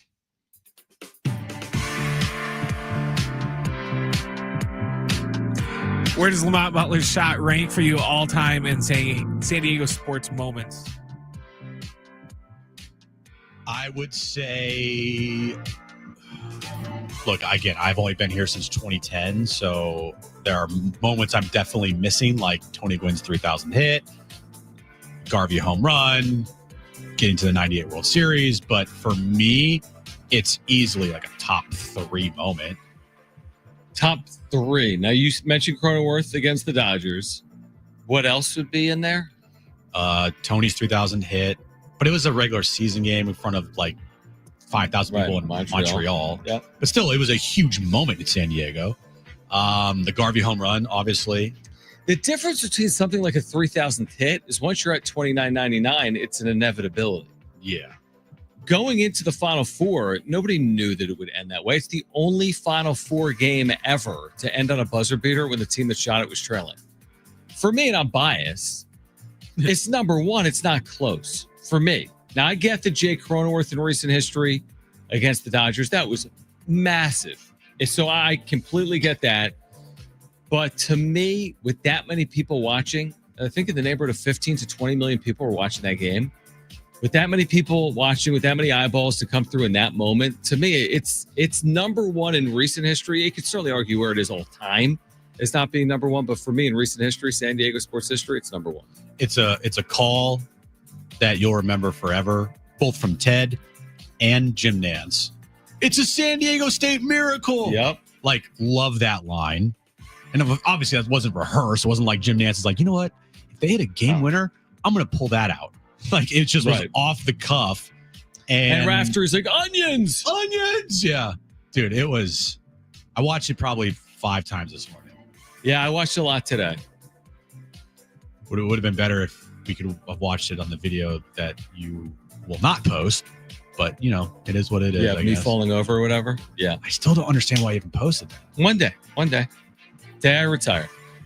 Next question. Luis Urias hit over 300 this year. Yes. I think he'll hit over 400. No, I think he'll hit 300. I do. Now, someone made an interesting point. I think it was Too Much Morton's. In his career at Petco, did you see this? Again, it includes this one for 16. I think he's hit 257 now. Really? In his career at Petco, 257. So it's not a formality or a guarantee, but considering he's hit 319 and 330 and 340, I think he'll hit 300.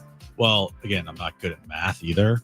But if he hit 256 or 257 at Petco and then 357 on the road, wouldn't that equal out to 300? Yeah, but that's not easy to do, right? I know. But he's capable of that, is my point. Well, hold on real quick before we get to the next question. Let me see if I can find it.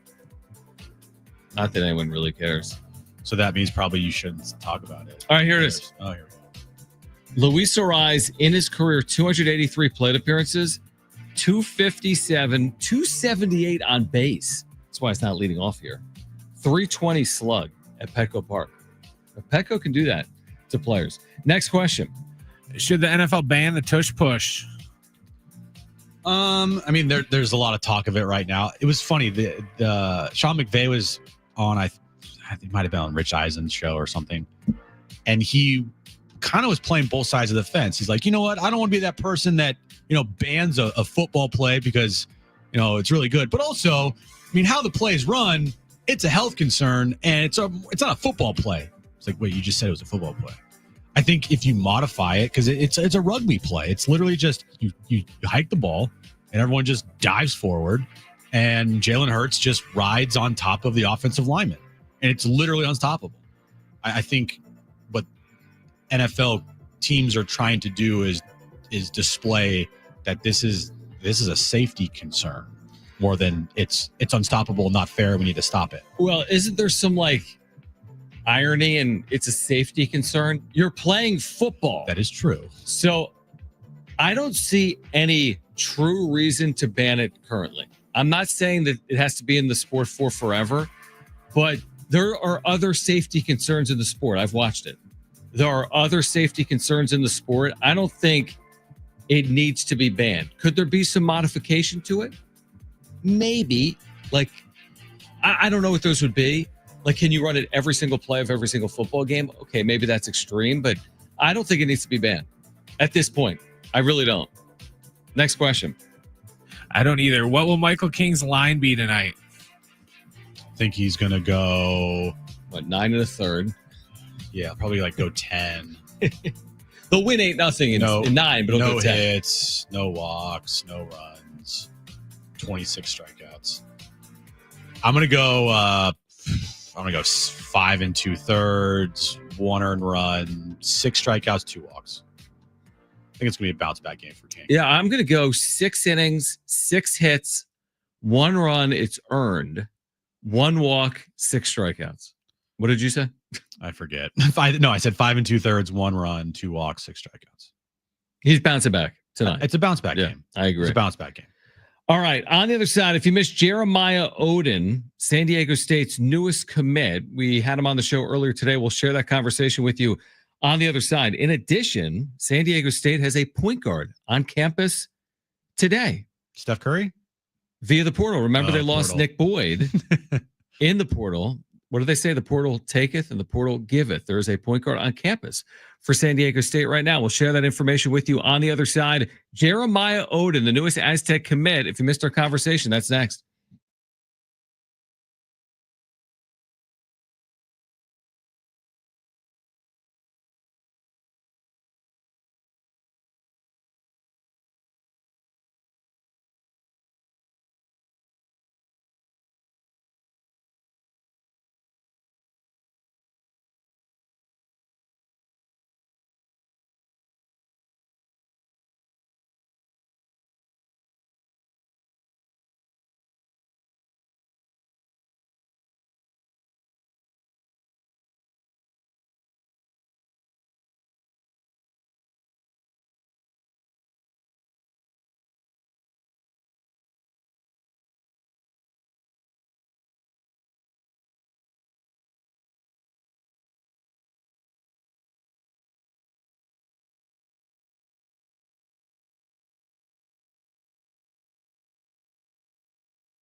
This update is brought to you by Anderson Plumbing, Heating, and Air. Padres and Guardians, game 2 of their 3-game series tonight at Petco Park. 6:40 first pitch. Michael King on the mound for the Padres against Logan Allen for the Guardians. Other news of the Padres, they announced moments ago that Tyler Wade has cleared waivers, shocker, and has been outrighted to AAA El Paso.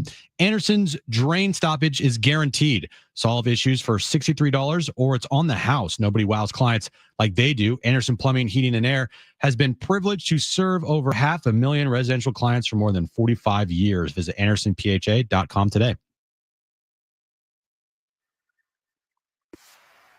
All right, you'll hear from Jeremiah Odin in a moment, the newest Aztec basketball commit, right, Jim? We talked about him, 6'9" forward. Played 3 years at Wyoming. The article that Mark Ziegler just published, before we get to the Odin thing real quick, San Diego State had a transfer point guard on campus today, Sean Newman Jr. He's out of Southern California. He was 3rd nationally in assists per game last year at Louisiana Tech, 7.9 assists per game. The only 2 players ahead of him, Ryan Nembhard at Gonzaga and Braden Smith at Purdue. So 3rd nationally in assists per game, a 6'1" veteran point guard. He'd be a 5th-year player. He's gained additional eligibility because he played in junior college. So Sean Newman Jr., we'll see if he comes here or not. 6'1" point guard on campus today, 3rd nationally in assists per game. Remember, San Diego State lost Nick Boyd to the portal about 10 days ago. So you're saying he's got a little Chris Paul in him? Yeah, he's a cross between like Paul, Steph Curry, LeBron, and Will Chamberlain. That's a good player. That would be a good player, right? Anyway, Sean Newman Jr. on campus today, according to Mark Ziegler at San Diego State. So Jeremiah Odin has committed to San Diego State. We had him on the show earlier. If you missed it, we started the conversation asking about this opportunity because it presented itself in the portal a couple of years ago. He chose DePaul. What made this the right fit this time around for Jeremiah Odin? Yeah, I think that at that time, that was the year that I made the decision to go to DePaul. And I think that, San Diego State was a great option back then as well. But I think that this time around, I already had my mind set, like going into the portal. If they came calling, that I knew that San Diego State would be the place that I would want to be, just because I had so much time to reflect on it since the last time, and being so close to being here a couple of years ago. I think that just made it a no-brainer for this time around.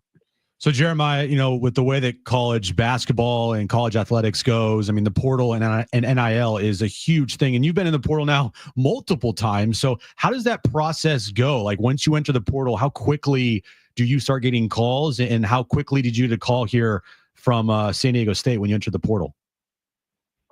San Diego State called me the first day that I was in the portal. They were eager to call, once they saw that there was an opportunity for me to potentially be able to be here again. And, it was just, the feeling was mutual. So they called me the first day in the portal. So, obviously you're so familiar with the program because you spent 3 years in the Mountain West. Some of your best games have come against San Diego State. How do you see this fit? Like, when you talk to Brian Dutcher and the staff, how do they hope to utilize your strengths, and where do you think you're going to fit in best here with the Aztecs? Yeah, I think that starting with just the strengths, the athleticism, the length, the size, the ability to guard multiple positions are all things that we talked about, and just talking with the staff about just being able to weaponize within their system. And also, it wasn't all just to sell on like my current strengths, but also helping me in some different areas of my game, like really making me a stronger rebounder, really turning me into a truly lethal defender. So I think that it was a plan that we put together to build on my strengths, but also to get me better in a couple areas to round out my game all the way. So you've played at, Viejas Arena multiple times. Just describe the atmosphere that you have felt and how excited you are, just to be in front of a home crowd now at Viejas. Yeah, I've been played in Viejas 3 games, 2 my freshman year, both in that was the COVID year, and then once my junior year. My junior year was a great environment. We played them on senior night, so it was pretty packed in there. And just the thought of being able to have that every game, every home game this year, I'm super excited for it. the fans are already showing a lot of love on social media and stuff. I can just tell that the fan base really gets behind the team out there. So I'm looking forward to being in Viejas, playing in. I think they sold out every home game last year, so hopefully we can continue that again this year. So I'm just looking forward to it. It'll definitely be an amazing environment. It's an amazing fan base, as you said. Jeremiah Odin, newest Aztec commit, with us right now, Jon and Jim, San Diego Sports 760. Now, when you were a young player, you made the NCAA tournament with that Wyoming team, right? With Ike and Maldonado that played in the first four. But then when you look at how your careers played out the last couple of years, I know you were hurt last year, but you were at DePaul when they won just a few games that year. So how important is it to you to get back to a winning program and take another crack to make an NCAA tournament? It's the only thing that matters. And that's why it was such a no-brainer when San Diego State did come calling, because I know exactly what I'm getting from a culture standpoint, from the standard that they're going to hold me to every day, to the way that my teammates are going to be wired, and just the habits that they have. So winning is everything. Getting back to the tournament, competing in the tournament, competing at the top of the league, that's everything. And it was the biggest factor in me choosing San Diego State. Have you talked to any of your new teammates yet? And if you have, what have those conversations been like? I've talked some with Miles just through text, and just talking about him being excited for me to, be able to be on the team this year. And, he's the only person on the team that I'm familiar with. I think he's the only person that was there when I was playing against San Diego State. So that's how I knew him a little bit. Now, you were out this past weekend, is that correct? What was your visit like? Because again, you've been here before, but what was that experience like coming out here, visiting and taking a look at everything? Yeah, it was great. Being able to see, really just see more of the city. Like, I've been in Viejas. I've been around like campus a little bit, just driving through for the games, but being able to see just San Diego as a whole, it's a beautiful place. And I've never been able to see it in the way that I did this past weekend. And just being able to see things like the practice facilities, everything's top of the line. I mean, it's definitely an impressive visit, but I think that the main thing that sold me was just, the coaches, the plan that they have, and just the culture that they already have in place that's been being put in place for decades.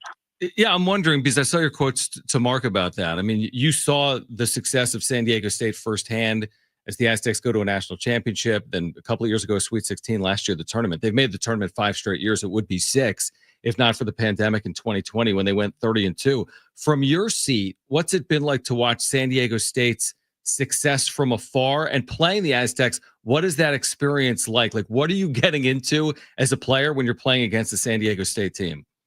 Yeah, from afar, you have a mutual appreciation for it. Just as a player, as a competitor, you see a team that is that successful. And, I've been on some teams where I've won. I've been on some teams where I've lost. So I know that winning isn't easy. And to see a team that's just done it year after year after year, you just have a mutual respect for it. And when you go to play San Diego State, you know that you better rebound and you better go to the rim strong, because they're not letting you in the paint easily. They're going after every rebound. So that's just the identity as a program, and that's something that I can't wait to buy into and to just really grow from. Now, do you see yourself as like a recruiter? Like, what happens from here, right? Because there's other players in the portal. Obviously, all rosters across college basketball are kind of unfinished until this process plays out in the weeks ahead. Like, where do you go from here? When do you get to San Diego State? And do you play any role in helping to fill out this roster in any capacity moving forward or not? I would definitely play a role in, trying to get any guys that I have any type of connection with, if the coaches were interested, depending on who they're trying to recruit. But, I'm letting them handle that as of right now. Just focused on, getting my offseason started right now. Just, getting better, doing what I can to make sure that I'm on top of my game when I get on campus. Yeah, and then lastly, how is your health, right? Because you missed last year at Charlotte. How are you coming off the injury? Yeah, no, I'm good. I'm back on the court. I've been back on the court for a few weeks now. Just ramping it up, going through the progression that you go through in the return to play. But it's feeling good. Back moving, back doing some jumping, shooting, ball handling, stuff like that. So it's feeling good, and we've got a lot of time too before even summer workouts start. So I'll be all good. No doubt about it. Jeremiah, thank you for taking time for us. Congratulations on the commitment. We're excited to see you on the Mesa. The season will be here before we know it, but enjoy your time as you get ready for the upcoming season. And thanks for doing it here in San Diego. Thanks, man. So thanks for having me. All right, good conversation again with Jeremiah Odin, the newest Aztec men's basketball commit. And again, Mark Ziegler writing at this hour, they've got another recruit on campus via the portal today. Sean Newman Jr., 6'1" point guard from Southern California, third in the nation last year in assists at 7.9 per game. Yeah, it's Chris Paul. Exactly. Simple. Prime Chris Paul. Everything's perfect. Everything's perfect. All right. So coming up at the 5 o'clock hour, Dan Zimborski from Fangraphs, a frequent guest of the show. He will swing by at 5:30. We'll get his thoughts on the Padres 5-0 start. But call right now if you want 2 free tickets to see Willie Nelson with Bob Dylan at the North Island Chula Vista Amphitheater. This is coming up in just weeks, May 15th. Free tickets to see Willie Nelson and Bob Dylan. The number to call, 877-767-4760. First 2 callers will be contestants for trivia. We call it Trainwreck Radio. The number to call is 877-767-4760. You need to call right now. We have 2 free tickets to see both Willie Nelson and Bob Dylan right here in San Diego. Call now. That's next on Jon and Jim.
All right, so caller 2 dropped off. I think it was Dan. So we have Steve.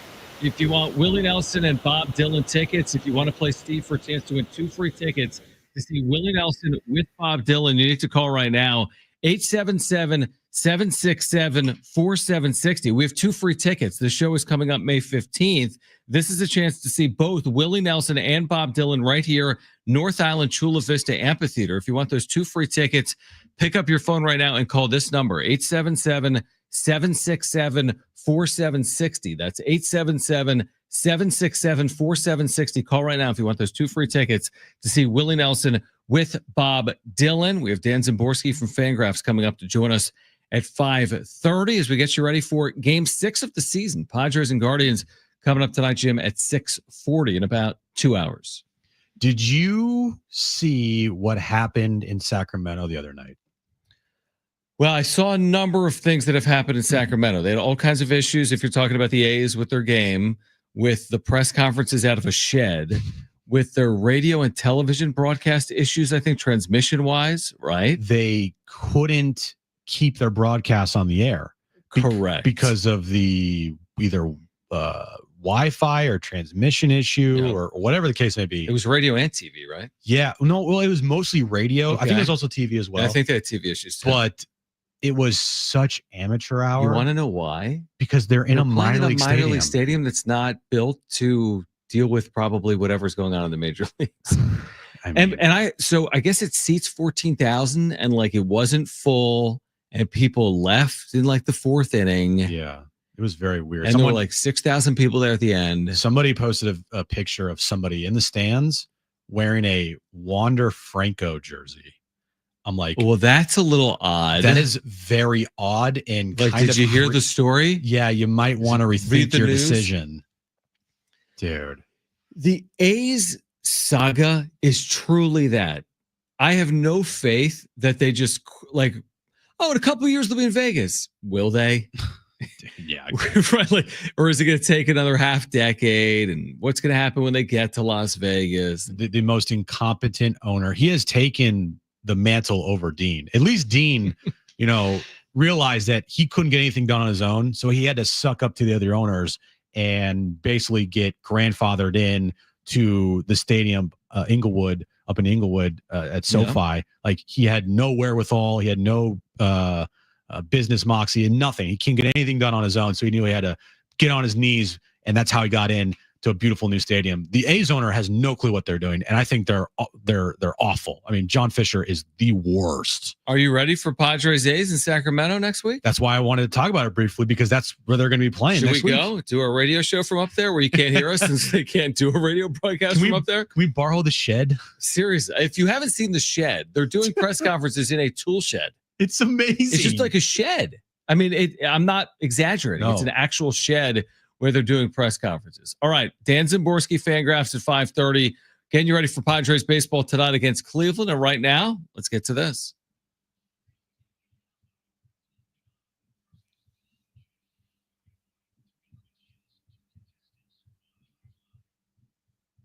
All right, 3 questions, 2 contestants, 1 lifeline. Today's 2 contestants, we have Steve and we have Rick. Steve, you called in first, so you have your choice of John or Jim. Who do you want to go with?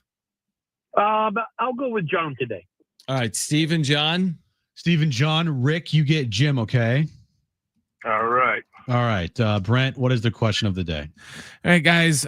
Major League Baseball season is fully underway, and we already have our first round of top selling jerseys in Major League Baseball.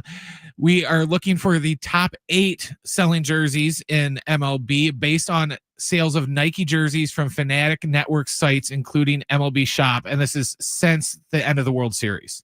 Okay. So we're looking for the top 8 selling baseball jerseys since the end of the last World Series.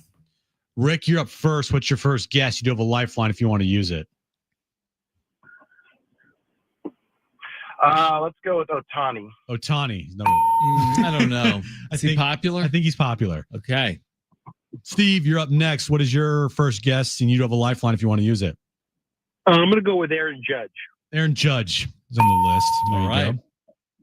Go. Rick, back to you. What is your second guess? You do have a lifeline if you want to use it. Let's go with. I'll go Lifeline early. Let's do it. Okay, Lifeline early. I will go with. I'm gonna have two names in my head.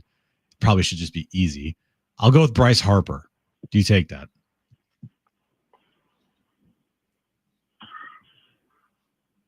You can choose something else if you want to, Rick. I'll take it. Let's go. Look at you, Jim. Yes, I'm smart. Steve, you're up next. What is your second guess? You do have a lifeline if you want to use it. I'm going to go with Mookie Betts. Mookie Betts. Wow. All right, Rick, to go 3 for 3 here. You don't have a lifeline, so this is all up to you. What's your final guess? That guy just took both people that I was going to say in Judge and Betts, like literally. Let's go with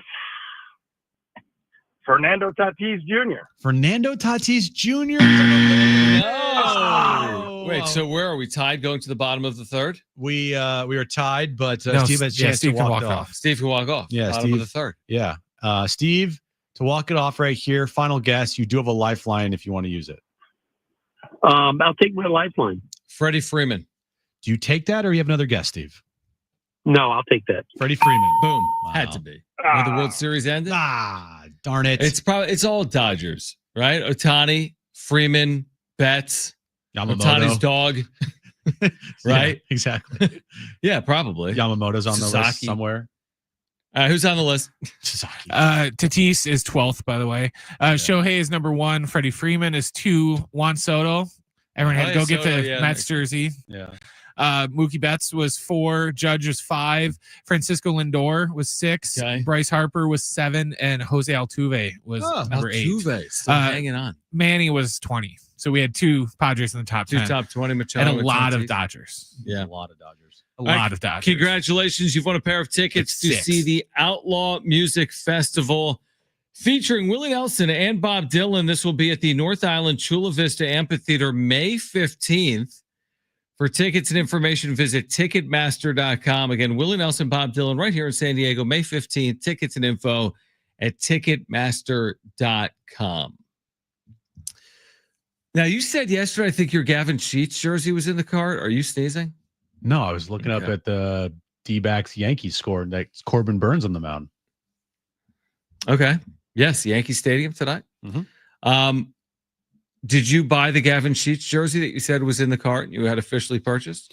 I have a lot of jerseys in the cart, John. Like 60. Yeah, it's a lot. Yeah. And some aren't even on the Padres anymore. So it's kind of hard to get their jersey when they're not on the team anymore. Did you go in the team store Saturday? Because I did. I have not. They did a nice job. I know. I need to get in there.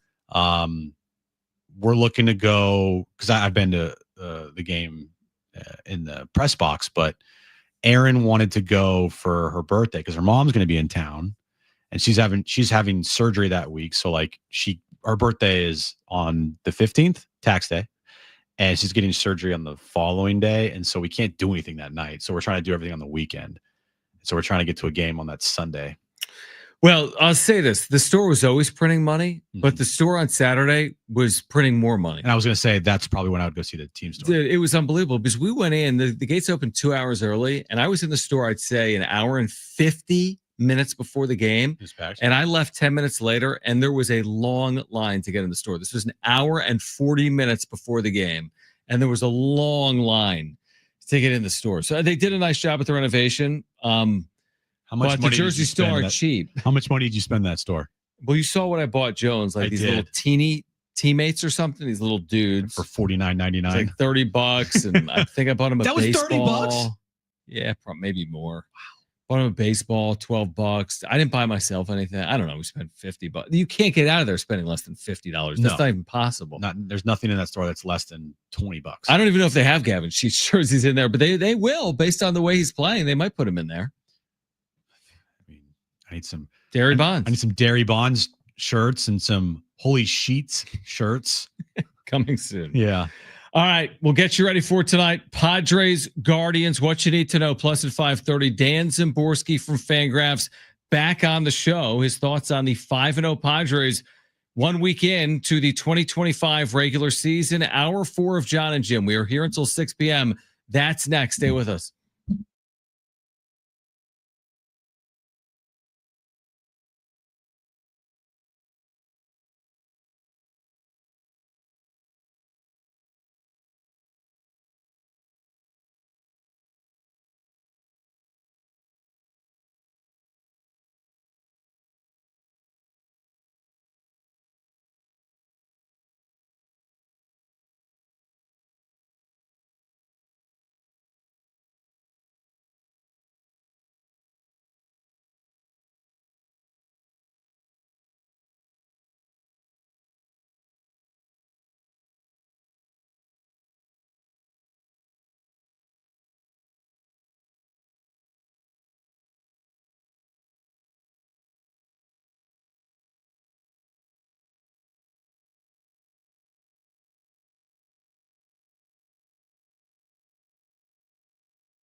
This update's brought to you by Anderson Plumbing, Heating, and Air. Padres news. Tyler Wade has returned to the Padres as no one picked him up off of waivers. He is now designated to AAA El Paso. Tonight, game 2 of the Padres 3-game series against the Guardians. Padres are looking to extend their best start in franchise history to go 6-0, 640 first pitch. Michael King on the mound for the Padres against Logan Allen for the Guardians. Anderson drain stoppage guaranteed. Solve issues for $63 or it's on the house. Nobody wows clients like they do. Anderson Plumbing, Heating, and Air has been privileged to serve over 500,000 residential clients for more than 45 years. Visit AndersonPHA.com today. It's Jon and Jim to warm up that drive home. You sit here and you go, all right, let's get as greedy as possible on this first homestand. I mean, 5-0, and we talked about this all off season long, and you knew Atlanta was on deck to start the year, and nobody ever at one point all off season was like, well, maybe they'll get off to a 7-0 start. Now, time for Jon and Jim.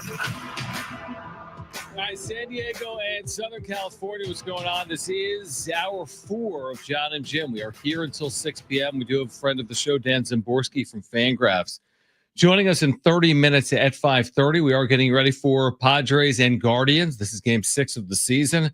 The first 5 have gone well. And first pitch tonight is 6:40 between the Padrians. The Padrians are that would good be team. good. That would be good if you could combine the Padres and the Guardians. And then they become and you call the them the Padrians. That'd be cool because I would love Jose Ramirez in a Padrians uniform. Would you rather Jose Ramirez in a Padrians uniform or in a Pindians uniform? Okay, you ruined it. Why? A Pindians uniform? Yeah. Padres and Indians. No one would even ever say opinions. Nobody would say Padrians either. But I mean, it's more plausible to say Padrians. Anyway. And in Pindians or whatever you called it. Right. This is the time of the show where if Steve Hartman was still on the show, he'd be like, in 1944, the Steelers and the Eagles combined to be the Steagles? Yeah, this is the loopy hour. This is the loopy hour for sure. You know what I am thinking about with Cleveland is the role that Ruben Niebla played with Cleveland before coming to San Diego. Rodriguez earlier, the role he's played for his offense over the last year plus. Ruben Niebla, who was signed by Preller before he offered Bob Melvin, right? Correct. Again, this goes back to some of the really good positive momentum under Preller recently. Not all time, not the entire 10-plus year tenure, but here in recent history, some of the decisions that A.J. Preller made are really still paying off. The Ruben Niebla thing cannot be understated. No. You talked about, I think, was it opening day? No, it was Pivetta. It was Sunday night. How they've moved Pivetta to the first base side of the rubber. That's paying dividends immediately in his first start. Victor Rodriguez with Gavin Sheets, that's paying dividends immediately. The Ruben Niebla acquisition, so to speak, his extension, Victor Rodriguez staying here, stability of the coaching staff. We talked about the instability of the coaching staff for 7 straight years.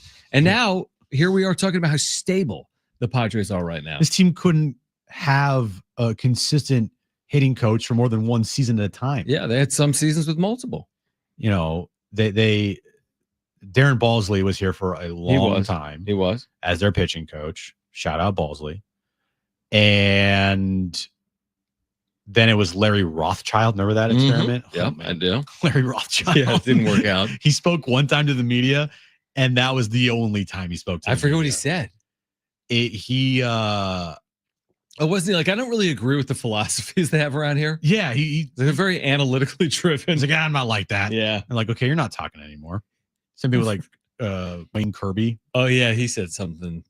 That was the end of that. That was the COVID era. That was the COVID times. But now they have a coaching staff that is stable, is under team control. They've all gotten extensions. Ruben Niebla, most importantly, got the extension this offseason. Yep. So you got Schulte, Niebla, and Victor Rodriguez. That's really good. When you know the hitting coach's name, hopefully it's because he's doing well or the team is doing well. Not the other way around. Yeah, no, exactly. And we, again, under Preller was like, oh my gosh, musical chairs. Right? Look at all the coaches they've had. I'm Sometimes talking about it takes not managers. a while to figure it out. Yeah, I'm not saying managers. I'm saying the coaches on the staff. I think Dennis Lynn wrote about this in The Athletic, maybe in 23. He did. He mentioned how many coaches they've gone through. 50.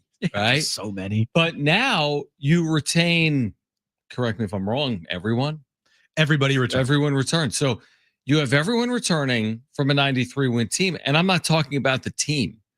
The question is, what role does a staff play in the success of a team? And I would argue it's significant. I think Mike Schild gets credit. Not all the credit, not all the blame, but he gets credit. His staff gets credit. And like, what further evidence do you need other than the players specifically mentioning the coaches and the manager? This didn't happen, by the way, under someone like a Jace Tingler. Mhm. They didn't mention the manager by name. They didn't call out the coaches. But under Niebla, routinely you hear someone like Michael King mention Niebla. Routinely you hear players talk about Victor Rodriguez or Manny Machado talk about his relationship with Mike Schild. So, you know, you can't take it for granted. I think we're in this stable period. Schild got the extension as well. He's likely here, you know, I don't know how many years, 3-4 years, which is a lot of time in today's baseball. And it's something you really shouldn't take for granted, I would say. The only person that hasn't got the extension is AJ Preller. That we know of. So he's under contract through 2026. Correct. So next year would be his technically last year under contract. Yeah, I don't see that. Like, I don't see that ending. No, he will get a contract extension at the end of the season, and he will deserve it. If this team doesn't just fall off a cliff, and then we get more stories of like instability inside the organization. Well, that's true too. You know what I mean? Yeah, they need to, like, there's two sides to the Preller story. I think one of them is, wow, look at this, I don't know, like gunslinger via trade and the acquisitions he's willing to make, and would be highly sought after around baseball, right? So part of you is like, man, it's a good thing they got Preller. He's one of the more tenured GMs in the sport. But the other side of it is, well, they haven't won at the highest level, haven't gotten to a World Series, they haven't made the postseason in back-to-back years. Like, we've laid this out over the years. But I would say this: if the Padres are able to replicate last year, get to the postseason, make some type of run, at some point, like, he's probably pretty coveted around the sport. Now, again, he's been here for a long time. I'm not expecting him to go somewhere. I think he would get the extension. But at what point are you like, a Preller, you know, you could argue is one of the better general managers in the sport. Not the best. Not the best. Yeah. One of the better. Is that fair? If they get back to the postseason this year with 90+ wins? Yeah, you could definitely argue that. If they make the postseason this year, 3 out of 4 years they make the postseason, it's pretty good. Right. And then 4 straight seasons of winning records. Right. Even though, you know, one of them was kind of fake, but whatever. This September you're talking about? Yeah, but still, hey, the winning record. Right. You know? So again, I mean, I guess my point is, like, sometimes I'll do it. Like, if things aren't going well, I'll be like, Machado. But this is like an organizational, I mean, to really win and consistently do it. And this is why you really feel it, because the Padres haven't been a consistent winner historically. So when all of a sudden they are sustaining success, which we don't know if they are or not, but we can look up at the end of the year. When they do sustain success, start looking at it from like the top down. It's about more than just Yu Darvish or Manny Machado or Fernando Tatis Jr. It's about retaining your staff. It's about having stability with your GM. It's about having good ownership. You put it all together. Some organizations do. The Dodgers would be included there. And that's how you spit out every year a winner. And you rarely, if ever, see a general manager in any sport get this many opportunities and fail as much as AJ has failed and still be around. So he had the opportunities to get back up. Yes, he had definitely got the opportunities to get back up after, you know, a lot of crap, right? The early years where, you know, you forget he was suspended for the incident with the trade, and then, you know, the situation with the coaches, and then dealing with, you know, manager after manager after manager, and then the Dennis Lin piece with just how just unstable that organization was, and, you know, failure after failure of signings and this and that, and you know, to get this many opportunities and still be here and right the ship and hopefully put together another winning season with a good baseball team, have back-to-back winning years, have not only winning years, but back-to-back postseason runs for the first time since the early 2000s. You know, I credit to AJ, because he truthfully probably should have been fired a long time ago, and he wasn't. And he dealt with all that adversity, and he just, you know, went along with his business and got it done. And now you're thinking like, where would this team be without AJ? Yeah, like it wouldn't have happened in LA, San Francisco, Boston, New York, Philadelphia, as in he wouldn't have had the leash. Yeah. There have been some very highly sought after general managers in all those spots that when they don't win at the highest level, they move on. But in San Diego, he was afforded the initial rebuild. And then he was afforded some crashes and burns. Oh, yeah. And Peter talked about the stability, the trust factor, their relationship. Yep. That maybe bought him an extra opportunity as well. And now on the other side of Peter, I remember the first thing Eric Kacenta said last spring, we're all accountable, including AJ. It's like, oh, wow. I got to win. And they pulled that season out of his, where with all the signings, they all hit. Right. And it was like, whoa. Yeah. And he just the success rate of every move he made last year was just on the nose. And so far early on in the season, just 5 games in, but still the moves that he has made, Gavin Sheets, that is, Kyle Hart, Nick Pivetta. You're like, whoa, okay. Yeah, no, I think Preller deserves, I think he deserves a lot of the credit. And to your point, like we said this earlier today with Kyle Glazer, it's like, this is 5 games. Right. And he said, listen, I think without real injuries impacting them, and this is the case with all teams, he said, I could see them winning 90 games. But like 90 games, like there's going to be ups and downs. I remember saying it with San Diego State basketball this year, like they beat Houston, and I was coming on the radio and saying there are going to be ups and downs. You're never as good as you are at your best. You're never as bad as you are at your worst. What do you look like in the middle 100 games? How many times have we said that before? So every team wins 60, every team loses 60, other than the White Sox. Mm. What do you do in the 42 games on the margins? Because there's going to be a lot of teams with 60-plus wins. There's going to be a lot of teams with 60-plus losses. What are they going to do in 1, 2, and 3-run games? So far, so good. And I like the bullpen in those situations. They got a bullpen that has thrown 20 innings and allowed 1 run. So their bullpen could be a reason why they get to 90 wins this year. Yep. So getting out to a fast start, check. Or do you have to wait a little longer to call it a fast start? Yeah, I mean, it's fast enough. I mean, you could go through. They could start 5-0. At the end of the month, they still could have a losing record. You could, absolutely. I mean, I think a month in, you can designate either fast start or not. Yeah, I agree with that. I mean, we've given them so much like criticism for slow starts before, or said, these games matter too, guys. Last year was Schilt, 4 or 5 game losing streaks in their first 100 games. They still won 93 games. Yeah, 4 5-game losing streaks. It felt like their backs were against the wall in Philadelphia in June. Dude. Facing Ranger Suarez, Matt Waldron and Ranger Suarez, and they won that game. I would like this team to have like 8 5-game winning streaks.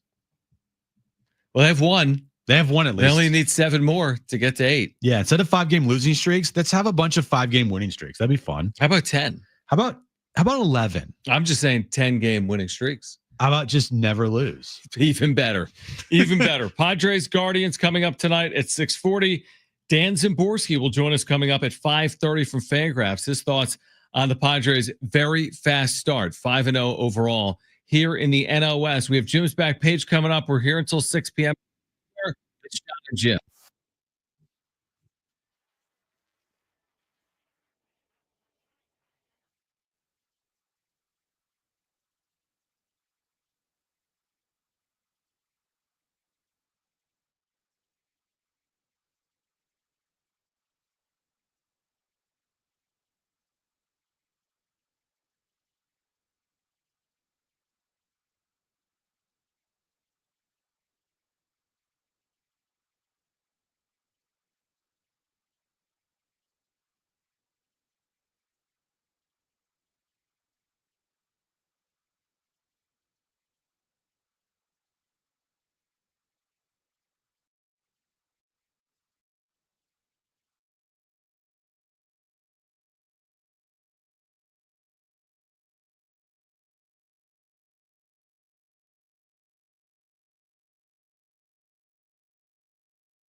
Coming up at 5:30, we'll join us here on Jon and Jim. We have Jim's Backstage coming up. We didn't mention this during the wrap. It's been approved, right? It changed the NFL overtime rule. Each team will get a possession. Yes. This was a proposal from Philadelphia to give each team a guaranteed possession in overtime during the regular season. Previously, a team with the first possession could win if they scored a touchdown. How is this going to fly? Because it's still a 10-minute overtime. What if I got the ball to begin overtime and held the ball for 10 minutes? Kicked a field goal. Do they extend the game? What if I got the ball to begin overtime and had it for 9 minutes? Then you get it for 1 minute? That's a great question. Yeah, I don't know. I mean, I'm not overly concerned about it. It'll remain limited to 10 minutes, it says. So I guess you would just have a tie, or I guess that's still the advantage of winning the coin toss. You start with the ball, you could burn off 8 minutes, score a touchdown, and now they only have 2 minutes to go the other way or whatever. Would you rather have them go to like the overtime rule from college or just keep this way? I was into the overtime college rule until they messed with it and made it 2-point conversions beginning in the third overtime and 2-point conversions after scores in the second overtime. But I would honestly, I'm glad you mentioned it. I think I'd prefer the college overtime rule the way it was to the NFL overtime rule. Let each team start at the opponent's 35. These kickers are better, even 40. You start at the opponent's 40, and each team gets the ball, and you go back and forth until one team wins.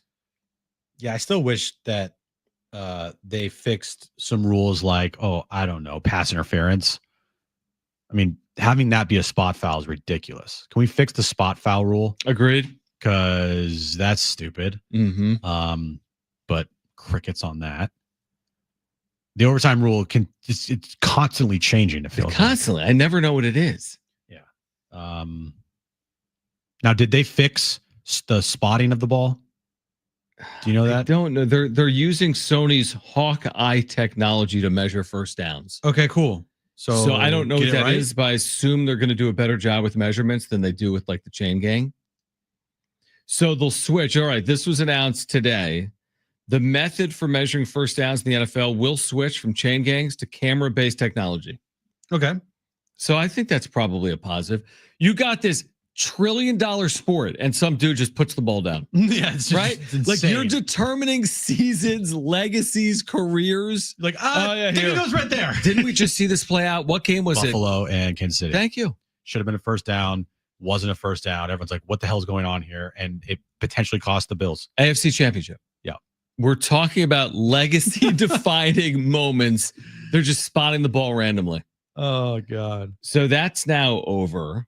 And but again, at the end of the day, the problem is you can't just put like some chip in the ball and be like, here's where it is, because it's based on when you go down. Right. So there could be a chip in the ball, but where is your knee? Where's your shin?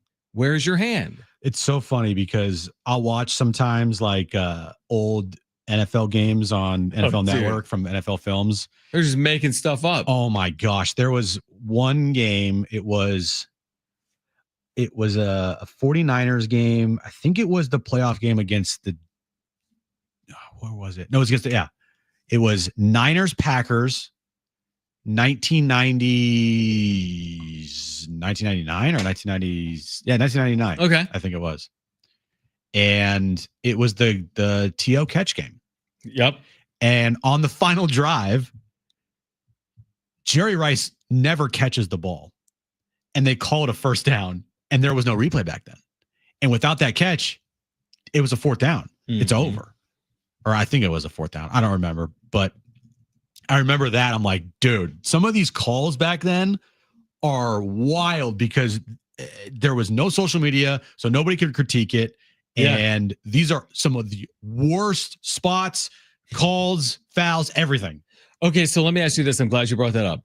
What is the most egregious pre-replay moment in professional sports? Because here's where my mind goes. Armando Galarraga perfect game. Yeah. That was so absurd. Now, again, it's a regular season game. Mm-hmm. So it's not like the NFC title game. But he threw a perfect game. And the umpire first on the 27th out called the runner safe when he was clearly out. I think if I'm going to like maybe football, I think of now it's not pre-rules, but I think they might have changed it. The Dez catch in Green Bay. Yeah. How is that not a catch? Right, exactly. Yeah. Like, what? Right. And that's when everyone's like, what is a catch? Yeah, everyone's freaked out. Yeah. And even replay hasn't gotten everything right. We talk about this stuff obsessively. Yeah. In all these sports. No. A lot of calls in baseball. Like every call. Yeah, every exactly. Call. Yeah. Like, what is the most egregious call or non-call ever in sports that was just flat out wrong? Oh, dude. It's a good question. Isn't that a good question? Yeah, I can't think of the Armando Galarraga game is definitely a good one. There are others. I mean, obviously, there's a million others. There's got to be football ones. Packer fans would tell you the Fail Mary in Seattle because they pushed off. Yeah, I remember that. That was with the fake replacement refs. refs. Yeah. That shouldn't have counted. But it's funny because we argue about replay. I do it. There's times they stop a baseball game and they look at something for forever and they get it wrong, in my opinion. But I think it's better than it used to be, truthfully. I'd prefer they review it. Like you said, like in 99, you're going at it blind. I know. Some dude misses it. You've changed the course of sports history. Right. And you can't go back and change it. You can't do anything about it. And there's no social media and there's no replay. There's no challenge. Remember Colorado in a college football game had 5 downs? Just didn't change the downs. Oh, yeah. I remember that? Like a Colorado-Michigan game and they scored on a 5th down. That's happened in baseball. Guys have gotten 4 strikes or 5 balls. Now I want to go down this rabbit hole to figure out the worst ever call or non-call in sports history. Non-call in sports history. We just got a text. So we get people are chiming in on this. Our buddy Mark Nimitz, Hockley saying that Jay Cutler, his throw wasn't a fumble and non-reversible. Cost Chargers playoffs. What about tuck rule? Tuck rule. There you go. Tuck rule comes from. But then again, that was more of an interpretation of a rule. Right. It wasn't like some blown, egregious, absurd call because it was a rule at the time. I'm just looking here. Oh, this is a good one. Don Deckinger's World Series snafu in 1985 when he called in the Kansas City game. Yes, absolutely. Louis. Yep. The Cardinals were leading the series 3-2, bottom of the 9th inning, game 6 with the score 1-1. Jorge Orta hit a routine ground ball. Cardinals first baseman Jack Clark, pitcher Todd Worrell running to cover the empty base. Was thrown the ball and clearly beat Orta, and the umpire called him. Was it safe? Yeah. I mean, again, if you look at the history of sports, I'm sure there's countless examples. It's just interesting to think about because we've gotten so used to like 4K and angles and reviews, and they still don't get it right. Imagine what it was like before they had any of that. One of the biggest ones in soccer, the hand of God goal. Yeah. Maradona. World Cup semifinals. All right. On the other side, Dan Zimborski, Fangraphs, his thoughts on the Padres' fast start. Dan Zimborski, friend of the show, will join us coming up next. Jim's back page still ahead. We're here until 6. It's Jon and Jim.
All right, this update is brought to you by Anderson Plumbing, Heating, and Air. Tyler Wade has cleared waivers. He is returning to the Padres, going to the minors in AAA El Paso. And tonight, Padres Guardians, game 2 of their 3-game series. Padres looking to extend the best start in franchise history and go 6-0. Michael King on the mound for the Padres against Logan Allen for the Guardians.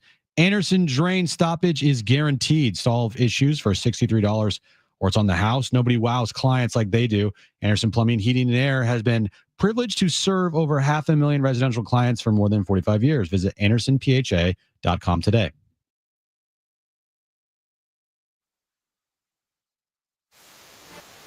All right, Dan Zaborski back with us from Fangraphs. Great resource for baseball fans and Padres fans. We've had him a number of times over the years right here on Jon and Jim. Great to have Dan back with us with baseball back in 2025. And Dan, as you know, what a start here. We know it's only 5 games, but 5-0 is better than any alternative. And one of the things that has stuck out the first week is the Padres have placed Fernando Tatis Jr. each and every game in the leadoff spot, and Luis Arraez, who batted exclusively as a leadoff hitter last year, in the 2-hole. What do you think's the impact there? Tatis leading off for the potential entirety of 2025, and thanks for hopping on.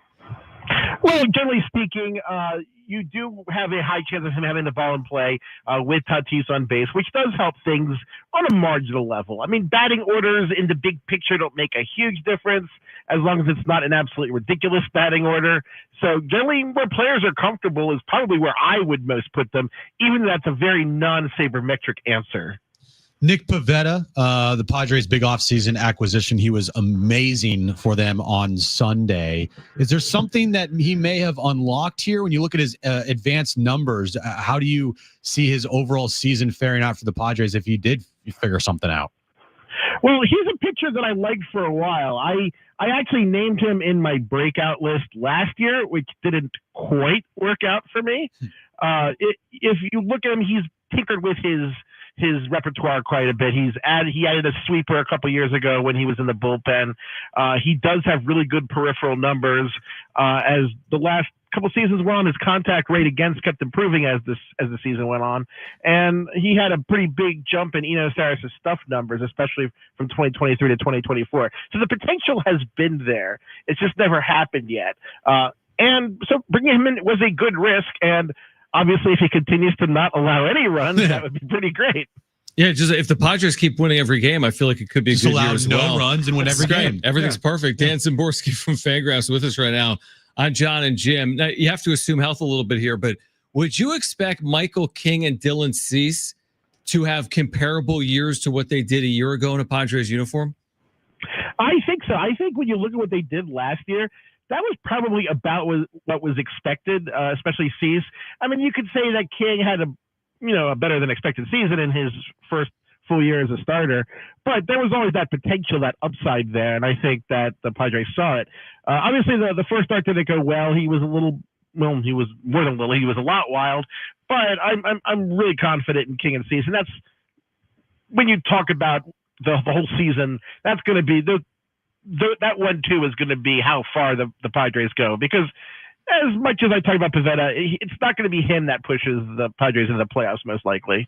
So, 5-0, best start in franchise history, but it is only 5 games. I mean, teams are going to have 5-game stretches. They lose 5 in a row, they win 5 in a row in a season, and that team could still win, 73 games. But when you look at projections here, Dan, how long does it take before maybe projections, change for you, or do you still stay the course of what you thought this Padres team could be this year? Well, the thing about projections is people think of them as kind of a static thing, but every game, every at-bat even, moves a projection in one way or another. It's like those hurricane forecasts you see where every little move to a different direction changes that whole big cone that you see on the weatherman graphics. We haven't seen enough to say that teams are drastically different, but the bottom line is that these games count and they're in the books. There's not going to be any preordained number of slumps and streaks to balance out at the end of the year. The wins that the Padres have now, those are banked essentially going down the season. When you look at the Braves on the opposite end, their playoff probability has dropped quite a bit, even if you like them as much as you did a week ago. So even though, not going to keep it at this rate, you always want to start 5-0 better than 0-5. No doubt about it. There's no doubt. Dan Szymborski is with us. I want to say a year ago we had you on, and it was the offseason, and we're like, it's a formality. The Dodgers are winning the division. They ended up winning it. They go on to win the World Series. Now, the division was fairly closely contested, though, a year ago. It came down to maybe the final week or two of the regular season. But I remember you saying that even a team with overwhelming odds to win a division, I think you referenced last year's Dodgers team. Maybe you said, they had an 80 or 85 or even 90% chance of winning the division. What does it look like? I guess maybe heading into the year, what does the NLS look like with the Dodgers in it from a probability perspective of who wins it? It's still very heavily favored for the Dodgers. One of the things they did this offseason isn't so much increasing that maximum number of wins, because they're kind of at that point of marginal return. Right. There are only so many pitchers you can get onto the field if everybody's healthy. What they're doing is limiting that downside, and that's a big deal. So when a lot of things happen and they still have a very deep team, and they probably have, you could argue, 10 or 11 major league quality starting pitchers in the organization. That means that it's really hard for them to collapse. And that, of course, makes those probabilities change quite a bit in a negative way for the rest of the division. I actually think going in, this might not be a popular thing to say, but that the Diamondbacks were probably the most likely to upset the Dodgers. But the Padres have bagged those extra wins now. There's no real reason to worry about them. So the Dodgers are probably, 90% favorites, but there's a 10%, and a 10% chance is better than Barry Bonds hitting a home run in any given plate appearance. And no one was shocked by that. No one was shocked by that, especially when he hit 73 home runs in that season. Jackson Merrill, we've talked about him a lot with you as far as, sophomore seasons, rookie seasons, the slumps that guys face in their sophomore years. But, through the first 5 games here, and it is early, obviously, but he just does not look like a kid that, is going to get into his head as far as, being in a sophomore slumps or whatever. It just feels like his swing is built to withstand any type of slumps that he could have in this season. Do you agree with that? I agree. And if you look at the projections, not just the ones I do, but the ones that the other stat nerds do, he generally had the highest projections, again, of any rookie from last season. He at least in the zips that I do, he had a whole war above Jackson Chourio in the projection. So there are a lot of statistical reasons to like Merrill. It's hard to fake what he did at age 21 with no AAA experience, learning a new position at the last moment. Yeah. In a lot of ways, it was even more impressive than the numbers are, and the numbers were impressive themselves. That's why I voted him for Rookie of the Year last year over Paul Skeens, which a lot of people did not like me about. Oh, we did. We thought it was appropriate. That. I mean, I think he did earn it. Again, did he have the acclaim? No, he wasn't Paul Skeens from a popularity perspective, but I do think he did earn it based on his play last year. Dan Szymborski from Fangraphs is with us. Something you said a year ago, or maybe in the offseason, has stuck with me as well. You said every month they don't extend Jackson Merrill could cost them $10 million. Is it right? Isn't that what you said? Essentially, with their extension, like if he continues to do this, they're going to be paying a lot more potentially down the road, right? Yeah, that's the problem. When you can't make a deal with a young star, the more money they make before, the closer they get to arbitration, the less leverage any team has over them. That's why you see teams try to sign players when they can as early as possible. Obviously, the Padres have a lot of financial questions around baseball just from the last couple of years when you're talking the passing of Seidler and the cable money issue with Diamond Sports. So there have been a lot of real problems with just that's Padres specific. But it's obviously in their interest to make something happen as quickly as possible, because the reason that the Rays had Evan Longoria for so long was because they signed him right when he was breaking into the majors. They didn't wait 3 or 4 years to try to sign him long term. Gavin Sheets has been really good through the first 5 games for the Padres. Could you put him for you in a category of potentially a breakout season from him? I'm a little skeptical simply because his record is kind of meh. He didn't really have a huge. I mean, he had a chance in Chicago to try to get kind of a full-time DH spot, and he never really solidified that. He slugged like 360 as a member of the White Sox, which is concerning. So obviously there's some skepticism, but as long as it works, you might as well go with it. Is there any other, like when you just think about the Padres, forget about these 5 games, knowing that this season is going to get going at some point, there'll be the typical adversity that most teams deal with that don't win 110 games in the season. Where is a remaining question mark for you about the 2025 Padres? I'm just not a fan of their catching situation. I don't think Elias Diaz is all that good. I have some very negative things to say about Martin Maldonado's performance, which I want to repeat in polite company about on a statistics standpoint. I think that's a place where you look for an upgrade. The Padres were more solid there last year than they are right now, I think. Dan, we always appreciate it. We're excited to have baseball back. April is here. We'll catch up with you throughout the course of the year. Thanks for doing it in San Diego, and we appreciate it. Always fun, guys. Thanks for having me. All right, great stuff from Dan Zimborski. Doesn't love the catching situation. He's like, I don't want to say what I really feel about Martin Maldonado. Relax. Like, whoa. Nothing like using curse words because of statistical analysis. Yeah, of because course. Martin Maldonado is 39 and can't hit 100. But so far, so good from the catchers, from the bench, from everyone so far for the Padres. Great to catch up with Dan, who said, again, the Dodgers likely have a 90% chance of winning the division, which means they have a 10% chance of not winning the division. What do I say about getting on planes? I'm not getting on a plane with a 90% chance of landing. I probably wouldn't either. Probably? I wouldn't. Exactly. Yeah. All right. By the way, it's taken RotoWear a total of less than 24 hours to create a brand new Padres-centric T-shirt. I will tell you what that Padres T-shirt is that I'm sure a lot of people will want to buy in the back page today. Does it have to do with Gavin Sheets? It might have to do with Gavin Sheets. It might not have to do with Gavin Sheets. It does have to do with Jackson Merrill, what he said. We don't feel pressure, we apply it. It has to do with the Padres player. Okay, has to do with the Padres. So that's on the other side in Jim's back page here until 6 p.m. That's next. Stay with us.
You know, it's tomorrow on the show.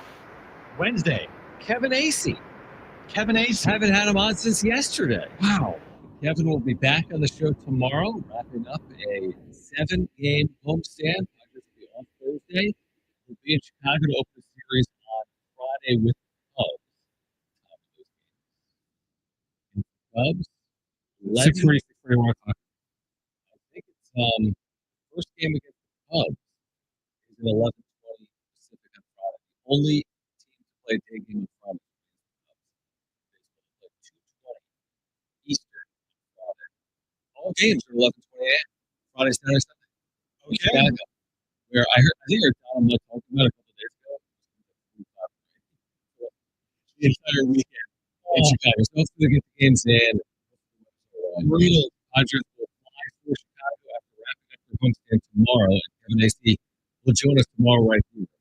I'm Jon and Jim, and right now, let's get to this.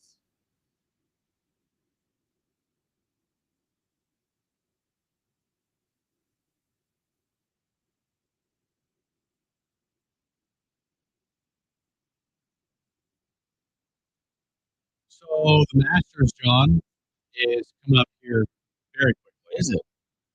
Love the Masters. Tiger said today he was It was not a stupid. right. Whitlock fell for it. Did he? Yeah. Whitlock. But it was a dumb joke, just like all these branded companies doing dumb jokes. Oh, we changed our burgers to red colors, like or pink or something. I don't even know. Right. They're like, oh, we're changing our buns to purple. The Mets changed their name to the Yankees. You have? Not funny. Anyway, speaking of the Mets, I'm back there. Did you know the one thing about the Masters that I love is the food prices? So for the 23rd consecutive year, the pimento cheese sandwich at the Masters is going to cost $12.50. The last price change was in 2002 when it went from $1.25 to $1997. It was a buck. So factoring it for inflation, the sandwich today is 50 cents cheaper. You reminded me of something. Because Coastal Carolina football is going to give 4 food items away for free this year. So all fans, okay, you can just get free popcorn, nachos, drinks, and hot dogs. And they didn't ask us on April Fool. Every football game, every fan, always free. Coastal Carolina will give away 4 food items, as often as you want. Hot dogs, nachos, popcorn, and fountain. Yeah, it's one of those like days where you have to look at things. Yeah, like is three that accurate? times? Yeah. Like, So yeah, that is amazing. It costs more than $1.50 to get in there, right? oh my, you can't even buy tickets. You have to be planning. It's like Willy Wonka, golden ticket. Yeah. So you go to the Masters website, you enter your information there, and you have to get chosen to get tickets to the Masters. I don't even know if you can get one in the second part because like it has to be under 18. You should go. I've applied and not once in the last 4 years have I. Maybe you're due. I probably am not. What else you got? All right. Well, Chipotle is giving away free burritos until tomorrow.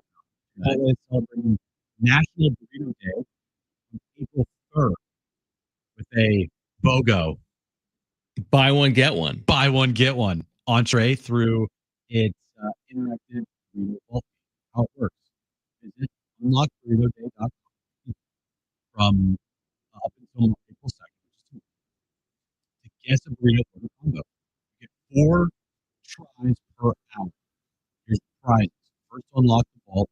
Each hour wins free burritos for a year. First 2,500 players each hour with when they buy one get one entree code. And the others may earn 25 Chipotle rewards points. On April 3rd, use code DELIVER for free delivery via the Chipotle app or website. Okay. Yeah, no, I do. Well, Kristen orders it a lot. So yeah, every once in a while I'll get it. They got good vegetarian options.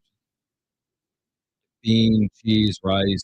What's it called? They have like they have something that's They put enough eco on everything that counts. They also have, yeah, they have. Popeyes is releasing a new menu item. New fried pickles. Starting today, Popeyes is serving up crispy fried pickles from their one-time pickle-inspired menu available through Fifth. Golden pickles are battered in Popeyes signature seasoning and come with a ranch dipping sauce. You like fried pickles? I do. Yeah, I'm looking at the small. I don't want the full pickle. No, I want it's pickle like ranch. like sliced pickles or like little baby dill Chips. Yeah, that sounds Yeah, amazing. I do that. I do that sometimes with girls. Yes, there's on the menu. Not bad at all. All right, that's it for back base today. Next up, you didn't mention the Gavin Sheets. Oh, that's We had to bury the lead. Sorry. RotoWare, the official licensed Major League Baseball, I guess, shirt company. It's also licensed by NFL and NBA. Right. They can use likenesses, but they can't use that like the name or not the name, like the Padres SDSU logo. They have the right to use MLBPA players on their designs. Well, here's the thing. So when I show you this, it could be anybody. Like Right. we could do this, but we choose not to. No, you can't, Jim. Yes, we can. No, they have a deal with the Major League Baseball Players Association. You cannot create a shirt that says Fernando Tatis Jr. You're awesome. But I'm not doing that. What would you create? Let me hear it. Well, give me an example. Okay, what they do right here. They have a new Padres inspired shirt, and it says it's the Holy Sheets shirt. You can't do that. Why Look not? at the because it's licensed by the Major League Baseball Players Association. Even though he's not in college, he owns his name and image and likeness, and he can protect it from people trying to profit off it with shirts that say "Holy Sheets" with his image and the number 30 on a hat. They don't have a deal with Major League Baseball teams, right? But so that means I should sue Russell Athletics? No, you idiot, because you can't do that. But my last name's Russell. Brent, you can't create a shirt that says like "Welcome Mahomes" that's red and yellow with a picture of Patrick Mahomes. We'll sue you if you want. I can 100% do that. No, you and can't. I can go around. No, you can't. You're dead wrong. I can do a cartoon character. No, you can't. I can't do a cartoon character with no. Not if he comes after you and says that's my likeness. No, I did. Jim, look at it this way. EA Sports could make a video game for over a decade because The of only this. way they use And players in the major leagues is because they have a deal.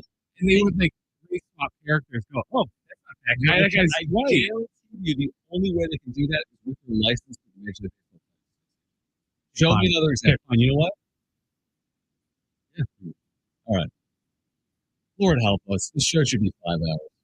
All right, back tomorrow, No, 2 it p.m. really shouldn't. It should Wrap only up be show tonight great. from Brent and Jim on John. Keep it here at San Diego Sports 760.